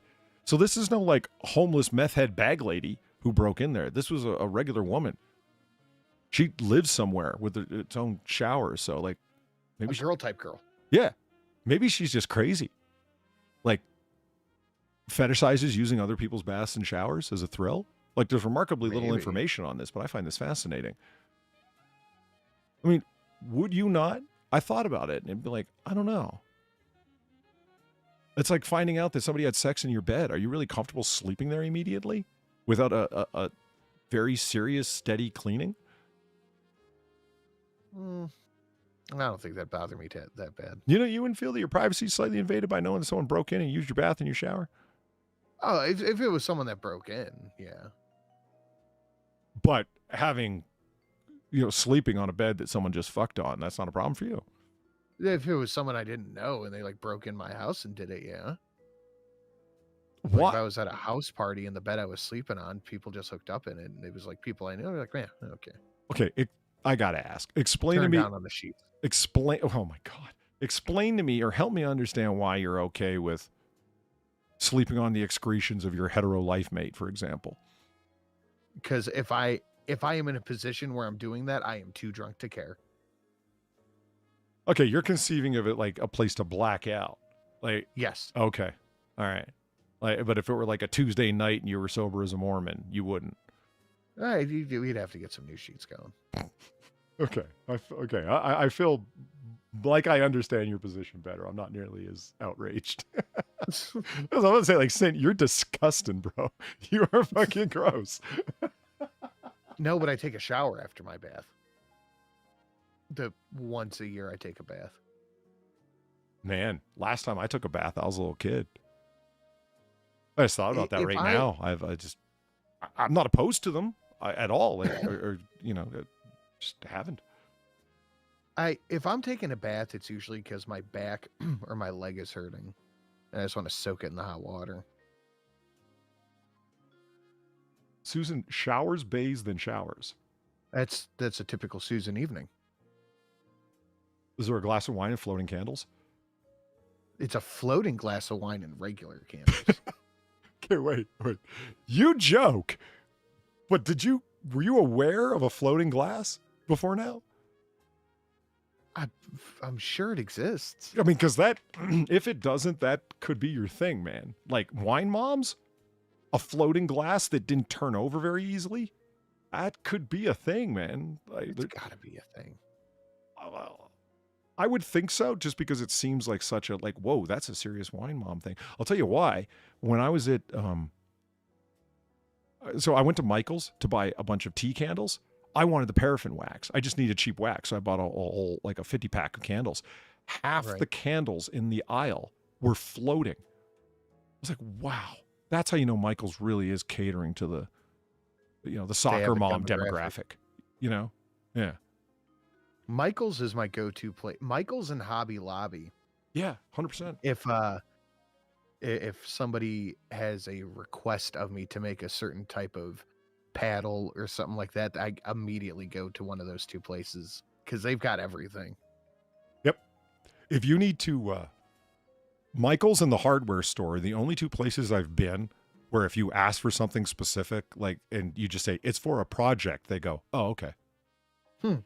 Anywhere else, they're like, what kind of project? And it's like, none of your business. I'm not trying to make an illegal suppressor. Shut up. Why you have to? Yeah, exactly. What are you interrogating me? Do I need my lawyer? Yeah. But seriously, the hardware store and Michael's, because I make a lot of projects. Like, I need this thing. I need it for painting minis. Like, let's say, I don't want to get into the whole thing about what minis are and why and et cetera and so on. I remember the look they gave me when I went to the pharmacy and asked for 99% isopropyl alcohol. You know what I wanted it for, Sin? An alternative solvent for certain situations when cleaning guns. Yeah. Like, there's a certain kind of schmutz that builds up, especially if you're using white lithium grease, that the best way to wipe it off quickly and just be done with it is with isopropyl alcohol. Using regular solvent is the solvent I use tears up the blue cloth. See, I mean, there's an explanation along with it. And you're like, oh, clean your guns. Cool. Maintenance, right? You should have seen the look Right. that, it's like, well, because it can also be used for making hash oil and et cetera, all kinds of stuff with weed.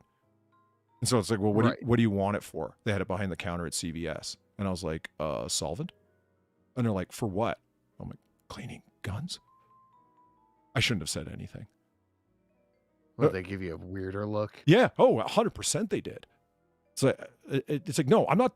You would think that they, I had just pulled the gun out and said, give me all the cash you got. Can I get? You might as well have, Polly. It's like, can I get the fucking, what was it, $1.99 bottle of fucking alcohol, please? Fuck. I remember I got commissioned to make a spanking bench for a buddy of mine. And I'm at Home Depot and I'm picking Really? up the wood and all that shit. Huh. And one of the, the guys come over, they're like, what are you doing?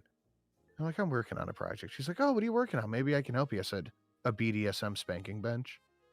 And he's like, it's not for me. It's for a friend. yeah, I gave no other, like, you want to be nosy? I'll give you something. And he's like, okay, you know what you're getting? I said, yep. And he just walked away. Wow. I guess you didn't want to say just like a kid's bench or a workbench? Nope. Or no? You just want to be nosy. I'll give you the whole 9 there, buddy. Nice. Did they sell it? Yeah, they actually did. Yeah, what are they going to say? No, you're not allowed to clean your legally owned firearms? Yeah. Would you rather hear that I'm letting the crud build up in them until they become dangerous? Fuck off. You know what? I'm letting the crud build up. Buckhorse has got a good point. I should have just said cleaning electronics. Yeah, cleaning electrical contacts. That's a good call. That's what I should have said. No, The guy unbuttoned his shirt to reveal his nipple clamps. Oh, I would have been a little out of my depth at that point. I just don't engage with customers. You work at Walmart? Yeah. It's none of my business. I don't care what you're doing. Yeah. Have fun. When I was at Best Buy, people would voluntarily tell me a lot of the shit they're working on. And I'd listen and I go, okay, well, maybe you want this. Maybe you're looking for this. But if they didn't tell me what they needed, I never asked.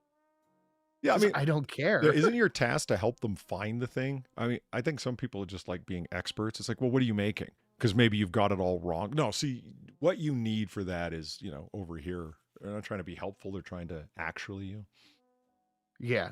And that's what a lot of people do try to do. They try to, well, actually, what you should be using is this wood instead of this wood. And it's like, I think I know what I'm doing. Thanks. You work at Home Depot? Yeah, that's one of the places that I encounter that regularly. It's like when you're looking for someone, you can't find anyone. If you were to pocket and steal something, employees would be jumping out of the ceiling like ninjas. Koreans warned off wasp stings, snake bites during October or outdoor rituals. I don't even want to pronounce this word. I have no idea. Yeah. Cheok? Yeah. So it's about visiting graves of your relatives and ancestors. And they do it at a certain time of year. And this is from the Korea Times, and it's just to point out that, yeah, all these wasp things are happening. They got like big badass wasps that are particularly angry. That thing looks angry, doesn't it?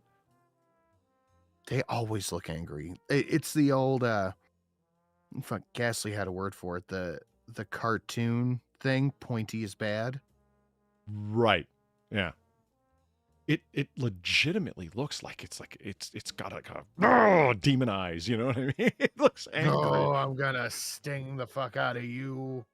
And they don't have like the look of certain insects and arachnids and whatnot that turn me off, where it's like, I don't want that thing anywhere near me. Like, it doesn't look like a hairy ass tarantula that just makes my skin crawl. It just looks like a bug. But that thing arguably is way more dangerous to me than the fucking tarantula is. Damn it. My sense of revulsion isn't commensurate with the danger they represent. But all these snake bites and wasp stings all end up happening at the same time. All of the Korean agencies are reporting on this, and it killed me because they're connecting it with people going outside during this time. The wasp and bee stings, 71% of them, they happen between July and September. There it is, between July and September. And there was one American news service that pointed out that, yeah, those are the only times that those wasps or those snakes are active. Like, it's not just because these rituals are happening at this time. It's also because that's the only time of year you could possibly be bitten or stung. I'm like, huh. Whoops. Whoops. Well, they talk about, like, is it not really necessary for you to go to these graves? Do you even really need to do this? It's not obligatory, you know. And it's, well, if they go out to the fucking corner store, they're, you know, or go out to have a picnic or whatever the fuck, go into the countryside, they're just as likely to get bitten as somebody going to a gravesite. So why are you guys hating on the rituals? What is the Korean government trying to stop people from doing this for? It was weird to me. Like, yeah, no, I'm picking up what you're putting down. All right. I brought this one up for you, Sin. The Wayne County's new jail. Oh, wait a minute. This reload. Do it. Okay, it's a big ass building. It costs what, 670, I think, million? There it is. There. Look at that fucker. So, whoa, Gray Cube, hate it. This at there it is, $670 million, built by Dan Gilbert's Bedrock for over $670 million. The stores opened last week. You name the problem, they had it. Fights, jail cells wouldn't close, flooding because of completely incompetent plumbing that's going to cost, they're estimating, another $50 million to fix just the plumbing. Villian, you think you got expensive internal construction going on? At least you're not in Wayne County. I mean, so, Sin, you're always talking about, for-profit private prisons. Mm-hmm. That was alliteration. You see that? This place is set for overage. Let's just be incompetent about how we do everything. The lights wouldn't turn on 3 floors. Jesus. And they weren't able to trace it. Like, it just, nothing electrical at all. The sockets, nothing. On 3 whole floors is just not there at all. No power. And nobody knows why. I mean, who the fuck built this? The mafia? It actually only cost them, $200 million to build the fucking place, and they pocketed $470. Yeah, they're just stashing a little bit to the side. My big question is, didn't you test this? Before you put prisoners in there, and as soon as they heard that there was flooding because of plumbing problems, prisoners started breaking the sprinkler systems for fire suppression to cause more flooding. So, you know, fun in the cube. Fun in the cube. I don't like this building. You like the cube, huh? I don't. I'm not a fan of brutalist or communist looking architecture, and this looks like that to me. The Justice Center. Meanwhile, at the Hall of Justice, there's flooding and no power. Okay, I don't even know what article this was. It must have reloaded. How to talk to kids about school shootings and other traumatic events. Well, start off by telling them that you need a non-mullet for me to take you seriously. I don't know. Okay, you crack a better joke about school shootings. I don't want to. I was put in a corner. All right. I was. God damn.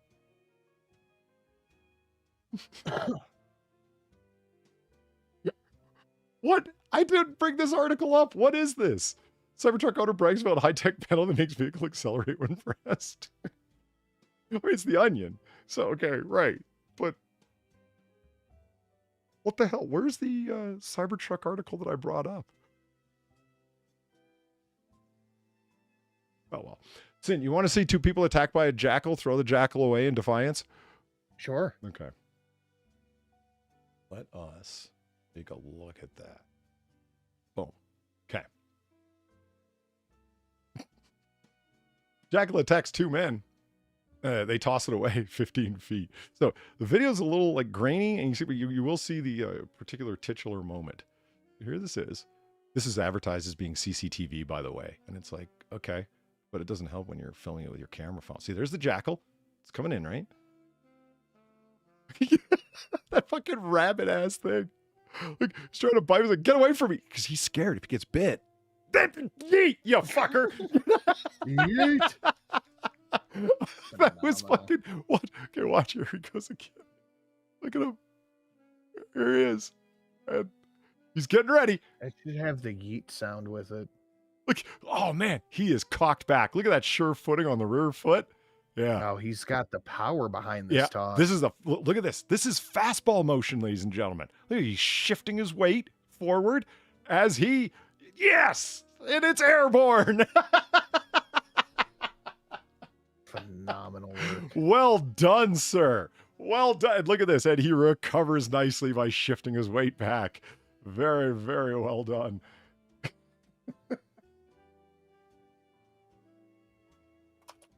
That's Andy Worski.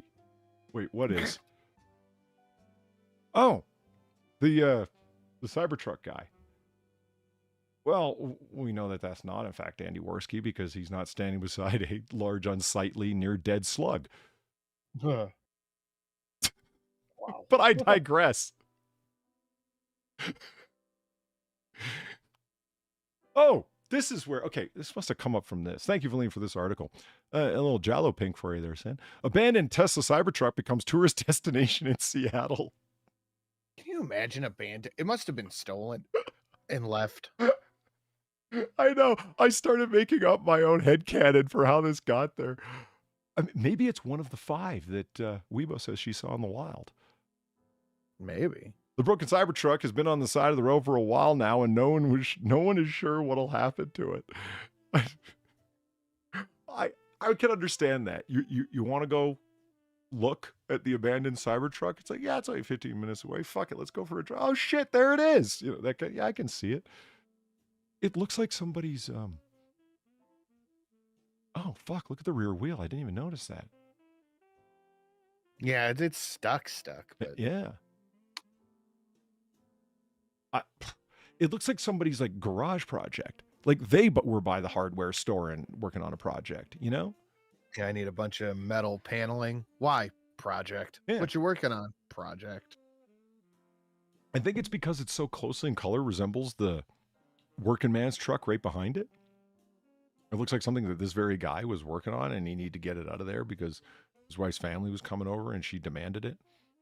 I don't think Cybertrucks come in a different color because we saw a few of them on the on our road trip and they were all the same color.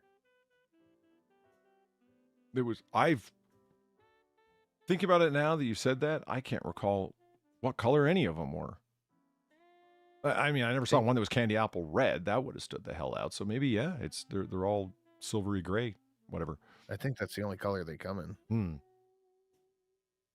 Say what you will about the Tesla Cybertruck, but one thing is undeniable. The damn thing is attention grabbing, and especially true one wrecked Cybertruck in Seattle, Washington. In fact, this stranded truck has become a bit of a landmark in the city with its own Google Maps pin entry. Wow. Moreover, Chicago. How's it not been stolen? That's assuming it's even like. If the Cybertruck, if you were capable of like jacking it, like touching red wire to blue and hot wiring it, I'd be disappointed. You got to. It could just be out of charge, unmovable. I think even if you had a tow truck, it would be, people know not to steal it because look at that rear wheel. What are you going to do? You have to. Yeah, can you fix that? No, I don't even think the Tesla engineers can. The iconic Seattle Tesla Cybertruck has been removed from its Seattle resting place. The Cybertruck was towed away overnight to an undisclosed location, but we'll always remember it as the beautiful tourist destination that it was. You can read more about the update here. The Cybertruck in question appears to have been sustained some pretty serious damage to the left rear area, including suspension failure. Now the truck is sitting on the side of the road in a pretty busy part of Seattle. It's become a bit of a meme, especially on the Cybertruck r/Cybertruck sub on Reddit. Since the truck was posted online a few days ago, some folks have even gotten up to make makeshift memorials to the Cybertruck. Yeah, I can see that in Seattle. This is what's wrong with capitalism. Right. Yeah. Okay. The article that was going to be my titular article, but I decided to go, no. Oh, fuck. Helene, I hate your Arizona news services. I really hate them. They've got one of those self-updating websites because we need all the fucking clicks. Drives me fucking crazy. See this little window right here?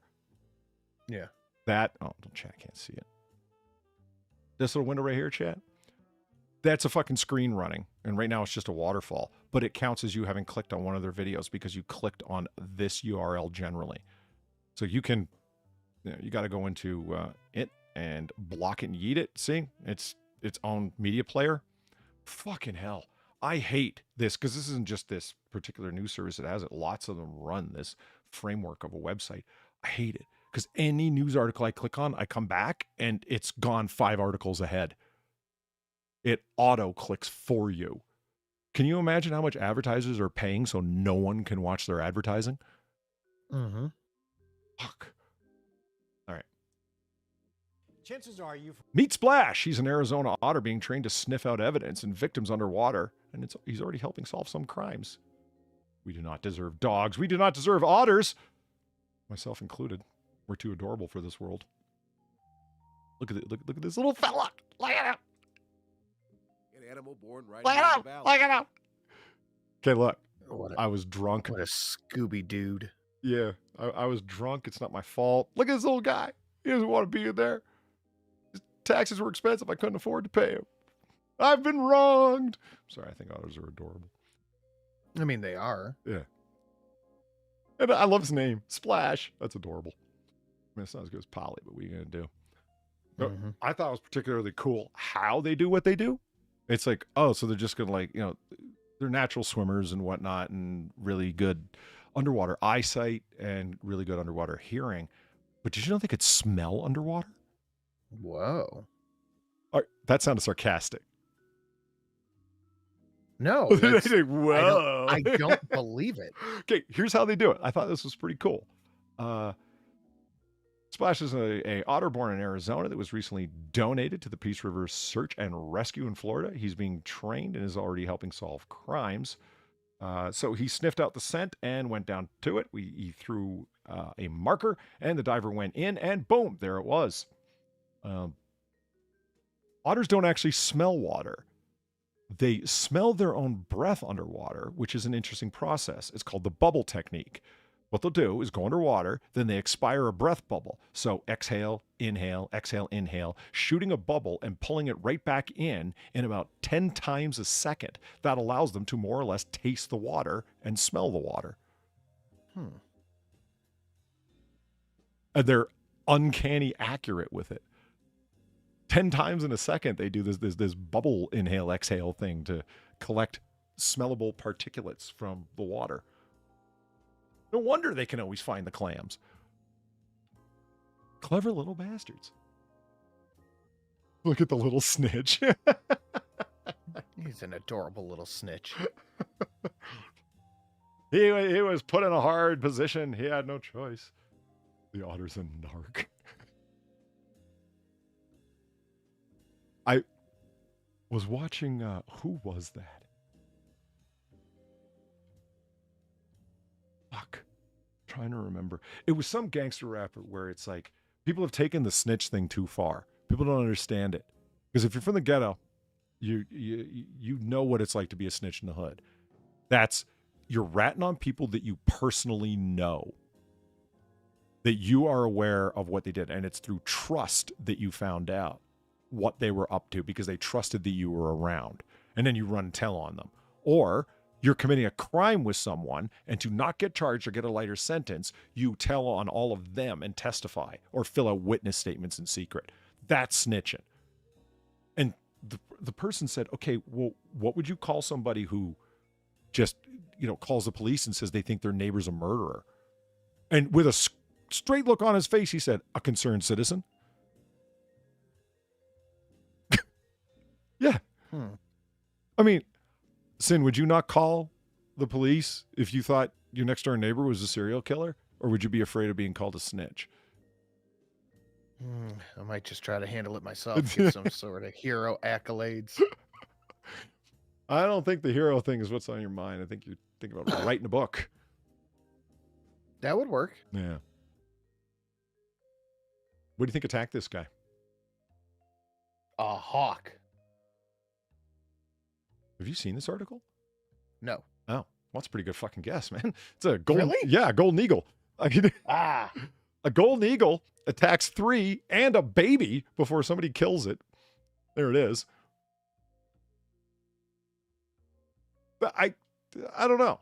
I was like, did the eagle do that to you, or did you fall down running from it? Yeah, I think that might be more accurate. Do you know what I mean? Because this is what was drunk would call it, compo face. It's like, That is very compo face. yeah. And don't think I don't notice how red your eyes are, buddy. You've been crying. You've been crying. Look at him. Look at those eyes. That's not, bad saturation of the photograph. Look at the pouches under his eyes. Look at how red his eyes are. He's been crying. I fell down and scraped my knee. Polyword. Yep. So Madonna stumbles in high heels at the Lure fashion show. You might be. That's good. Yeah. Okay. So you might be wondering, okay, who cares? Why are you bringing this up? Okay. 1, because Madonna looks so ridiculous in this one picture. I just couldn't help but want to show the picture because I like making fun of old Madonna. 2, I'm here for it. yeah, she's fucking 66, bro. I can't walk in high heels, and I'm a relatively spry, relatively young man. It's my birthday on Friday, by the way. Oh. Yeah. So, 1 year less spry, but still, I'm not going to be 66 and trying to walk around. Spry nonetheless. Yeah, absolutely. I'm not going to be walking around. I mean, God, man, 66, you're almost old enough to be in U.S. politics. What the fuck? So, let's take a look at this picture. I think it's so funny.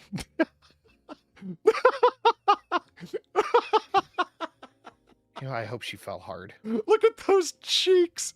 Holy shit.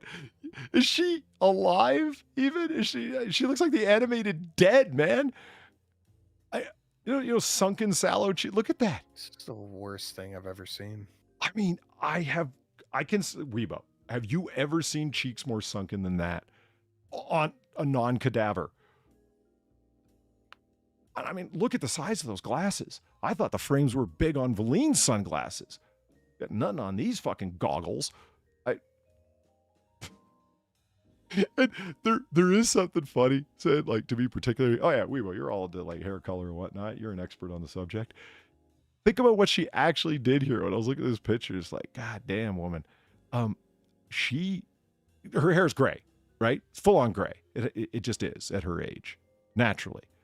So what she's done is dyed her hair brown and then dyed her hair blonde deliberately to have the look of a younger woman whose blonde hair has grown out roots.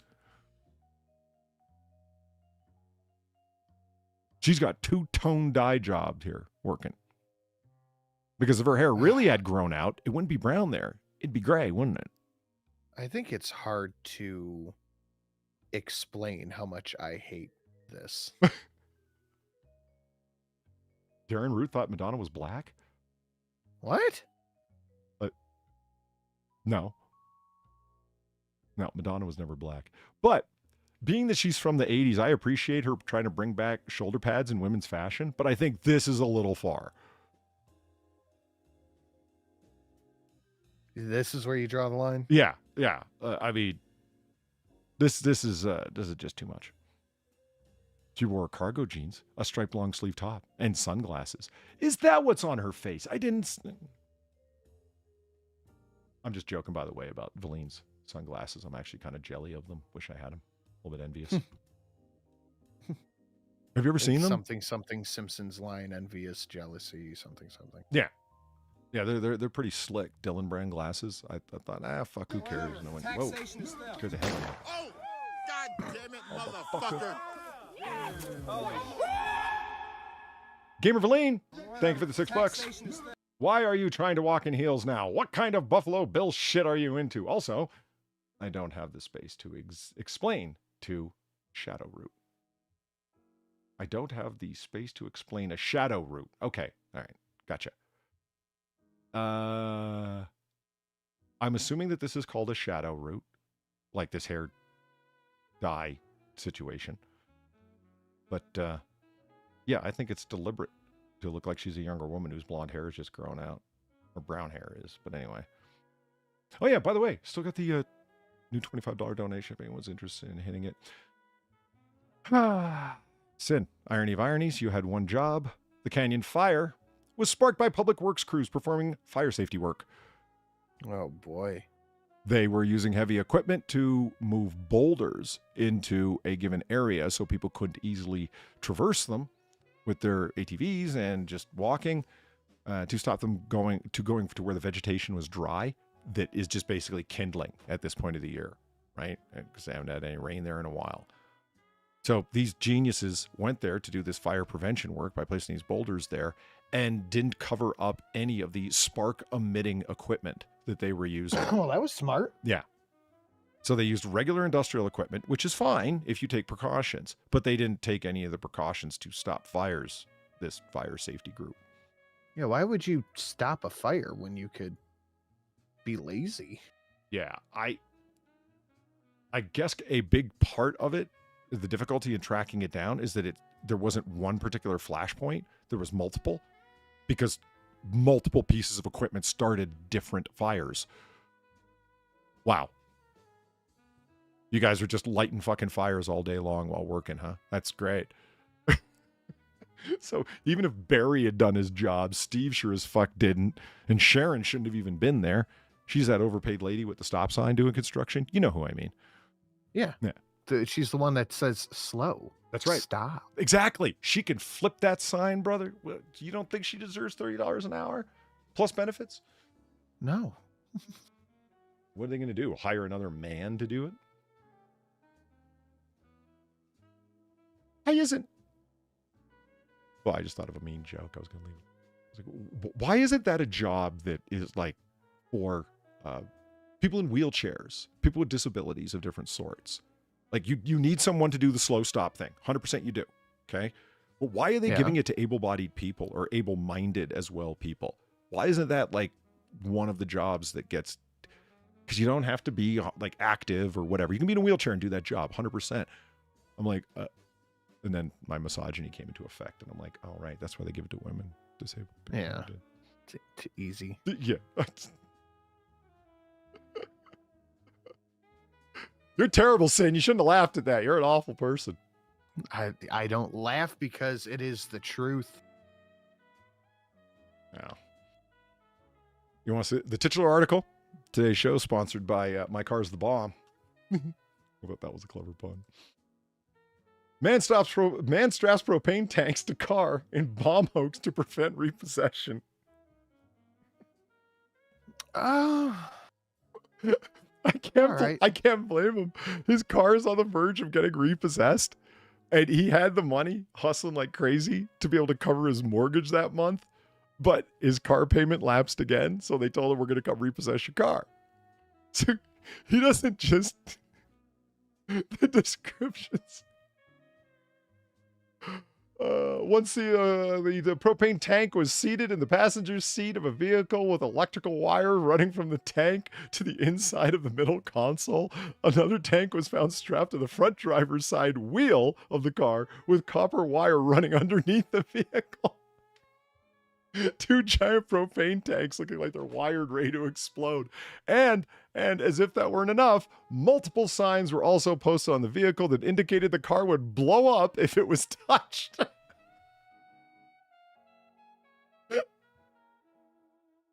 Come on, man. You've never been really painted into a corner by bills and started to think a little bit creatively?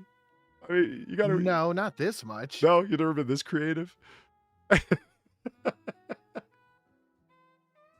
I thought it was funny. I like a nice heist. I appreciate people that are willing to get creative to get out of little problems. And, I thought I was impressed. Why isn't your equipment illiterate asset? What, me? Well, yeah, okay, I may be equipment illiterate, but yeah. It's easy enough to figure out. Yeah.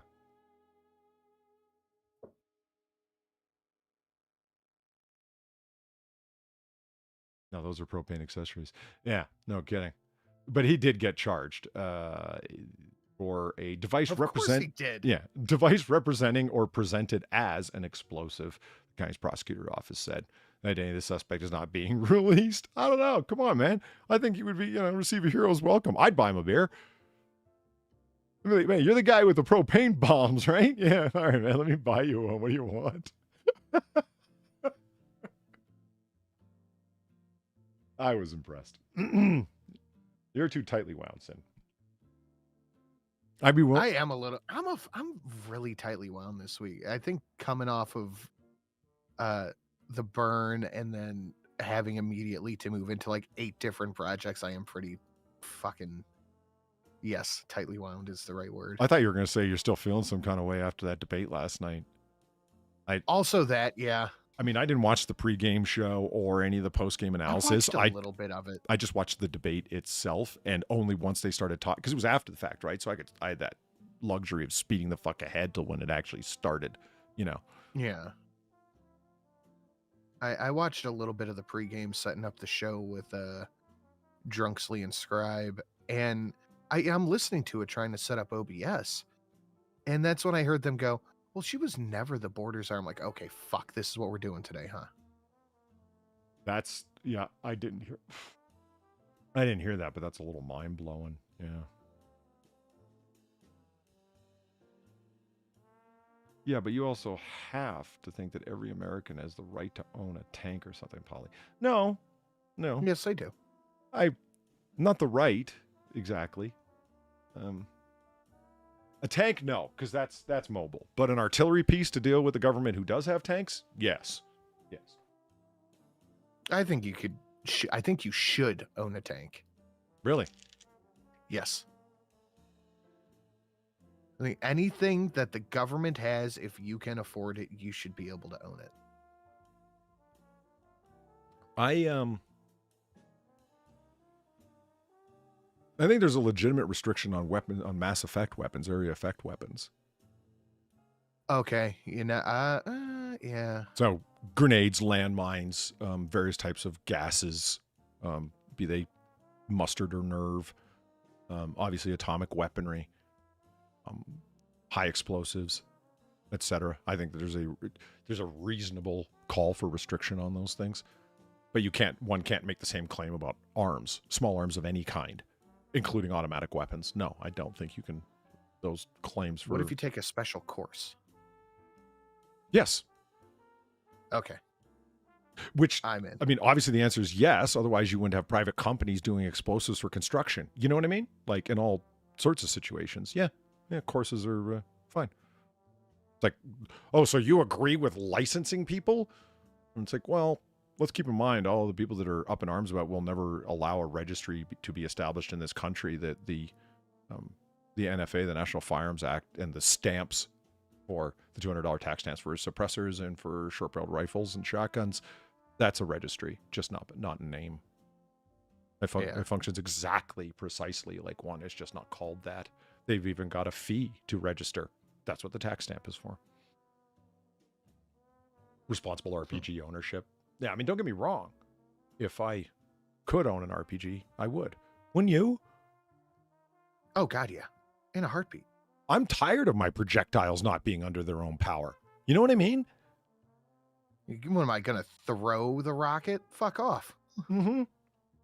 I mean, I've been for years launching projectiles with chemical reactions from firearms. I want something to propel itself once in flight.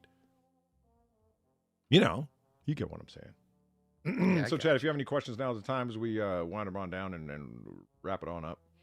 Oh, something I wanted to do before we go. Sid, I think you've seen this before. It is, people were joking today that nobody should care about 9/11 anymore because most Why? of you know why? The answer I heard on, seriously, MSNBC News, and then to follow NBC News as I was online. Now, I know it's like great source, Polly, but still, because their words, most of the people in the country weren't alive when 9/11 happened. Really? Most of the people? So, by that logic, we shouldn't care about Germany? Yeah. World War A I, certain World War II, party? slavery. Yeah. The Crusades, you fucking name it, man. I didn't even think about it that way. I thought about wanting to write up a particular message, or not message, but just something I want to say, because 9/11 does make me think it was a truly unvarnished moment where you see jihadism for all it is, and you see violent Islam for all it is. There's no really explaining the way out of that, nor should you even try. This is the ugly side of it. And the important point is, given the planning and the resources, this is not just what they're capable of, but what they want. That's why. Let's not pretend that it's not a real danger, despite what news entertainers would say, because given the chance and given the funding, that's the only thing that's stopping them. The desire is there. You know how long it took to plan out 9/11? It was crazy. It's not like these people aren't dedicated. And the dedication is the thing that keeps me having an attention on it. The dedication of the people that were there, the firefighters, the people afterwards. That dedication impresses me more. It's one of the few things that keeps me optimistic. People, damn, Polly, you're so negative. Not really. Patriotism is. I don't think it's really negative. Just negative in the sense of like about the world and cynical. No, thinking about 9/11 makes me pretty optimistic, actually. Yeah, I went some bad ways afterwards, but there are more than a few countries that would have folded under that kind of pressure and that intensity of an effort. It would take more than that to stop the Republic. That it's one of the things that makes me optimistic and patriotic, I guess. And so, to get at the point in a way, instead of speaking extemporaneously on the subject, I put a video up a couple of years ago when it was the 20th anniversary of September 11th. And obviously 2021. I think that says it better than I could, because I took the time, I took 5 minutes before I recorded to write out what I wanted to say rather than say it extemporaneously like I did just now. And so the video is only 2 minutes, and so I wanted to run it at the end of today's video. Any problem with that, Sin? Absolutely not. Okay. Let's run it. This video is just up on my channel, and it's not that I'm super proud of this. I just think I did a better job in the past than I could do now off the top of my head, so why not go with that? You know what I mean? Yeah. All right, here we go. September 11th, 2021. 20 years since the terrible attacks of Tuesday, September 11th, 2001. Perhaps oddly, my thoughts today rest on the words of President Lincoln and Old Glory, the flag that flew above Fort McHenry during the War of 1812. On September 14th, 1814, Francis Scott Key wrote the poem, whose text would later become the national anthem of the United States.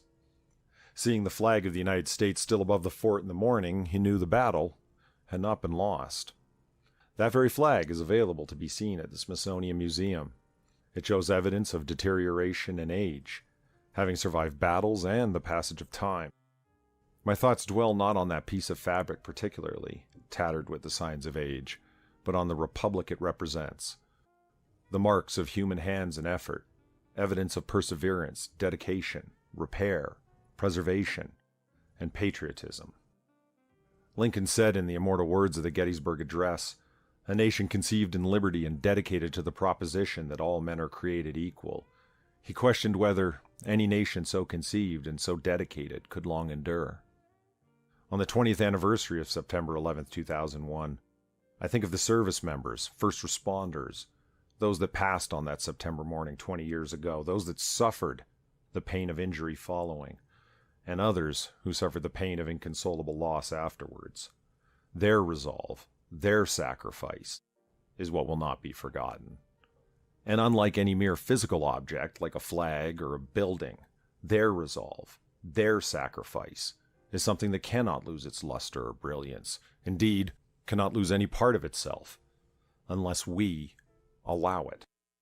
It is the spirit of individual determination, individual rights, personal freedom, in a republic dedicated to those ideals, and which has, and which will continue, to hold strong in the face of those forces that seek to destroy her, and the principles upon which the most remarkable of nations stands. And for their sake, and it is in that spirit, one can truly say the republic shall not perish from the earth, and we will never forget.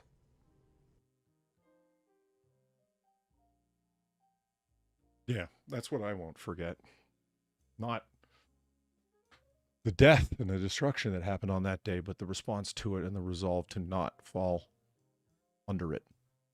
Well, don't you know that no one's alive now? So Right. Shut up. Yeah. I mean, America has always had her detractors from within. Revolution, Civil War, World War I, World War II, you name it. There's always been critical people and people that would, fight against those that would deem themselves acting out of patriotism. It's not new to have people like that. America's dealt with that before. And I don't view them as being what they think of themselves as, acting out of a good place. No, you're acting out of just criticism and self-righteousness. No matter how untrendy it's become, to say anything positive about America. I think the way that I described in that video, I still absolutely agree with it. It's the most remarkable of nations, conceived in liberty. You tell me another country that was conceived in liberty. Well, America doesn't live up to those things. What country does? The real question is what country aspires to, and whose laws are set up to be amended in such a way that it can be achieved. That's what's remarkable. That's what's impressive. I mean, for all the other countries that you can talk about that are referenced as being marginalized, we need to look at them. Really, and what group of people in the world are fighting to emigrate there? And what groups of people are fighting to emigrate to the United States? Oh, everybody, right. There's a reason. Ask the people that are fighting to get here so they can be what? Marginalized? Insulted? Have their culture stolen from them and all the other crap that lefties talk about? You want to talk about the trend. That's the trend. No, it may be old school or dusty to speak patriotically in that way, but I don't care. I think it's okay to be like that with America. You should be. Yeah, it's like you only expect military folks to speak like that, and it's like, why? Why can't you speak like that in support of military folks and first responders? There's nothing wrong with saying you love your country. It's like, oh, don't you know how much evil this is responsible for in the world? And it's like, you know what? So why didn't I flinch? Because the laws of science differ fundamentally from those of... Fuck you! Yeah. Well, it's the 1776. I think that's supposed to be the Washington and patriotism intensifies. That video clip must not be up. Whoops. Thank you, Gamer Verlaine, for the 1776. Look at the Maritime Rescue from South Manhattan. People brought their personal boats to ferry rescuers into New York and civilians to safety out of New Jersey. That's incredible. I didn't know that. I mean, considering where it happened on the island, like of Manhattan, yeah, that makes sense. But I didn't even know that that was a thing, that maritime rescuers showed up with their own boats to help. That's amazing. I mean, the countless stories that come out of that from that day, the help that was offered there. And firefighters the running heroism that was seen. Yeah. Firefighters running into a building that they are told is structurally unsound and imminent of collapse, and still ran in because maybe I can save one more person. I mean, that's what I remember. And I don't understand why people are going to even like equate that with their newest America is evil or whatever it is they're on about over at NBC News. There's a reason why nobody cares. Shut up. It's kind of demoralizing, but then I remember what the majority of people on the ground are like, and not that is the answer. Yeah. Do you know what I mean? Like that's why thinking about those things does not leave me feeling pessimistic. It's like, no, remember, these are the people that are on the broadcast signals, the ivory tower thinkers. The people on the ground do not think like that and don't agree with it. And they certainly fucking These people are remember. paid to think like this. Yeah.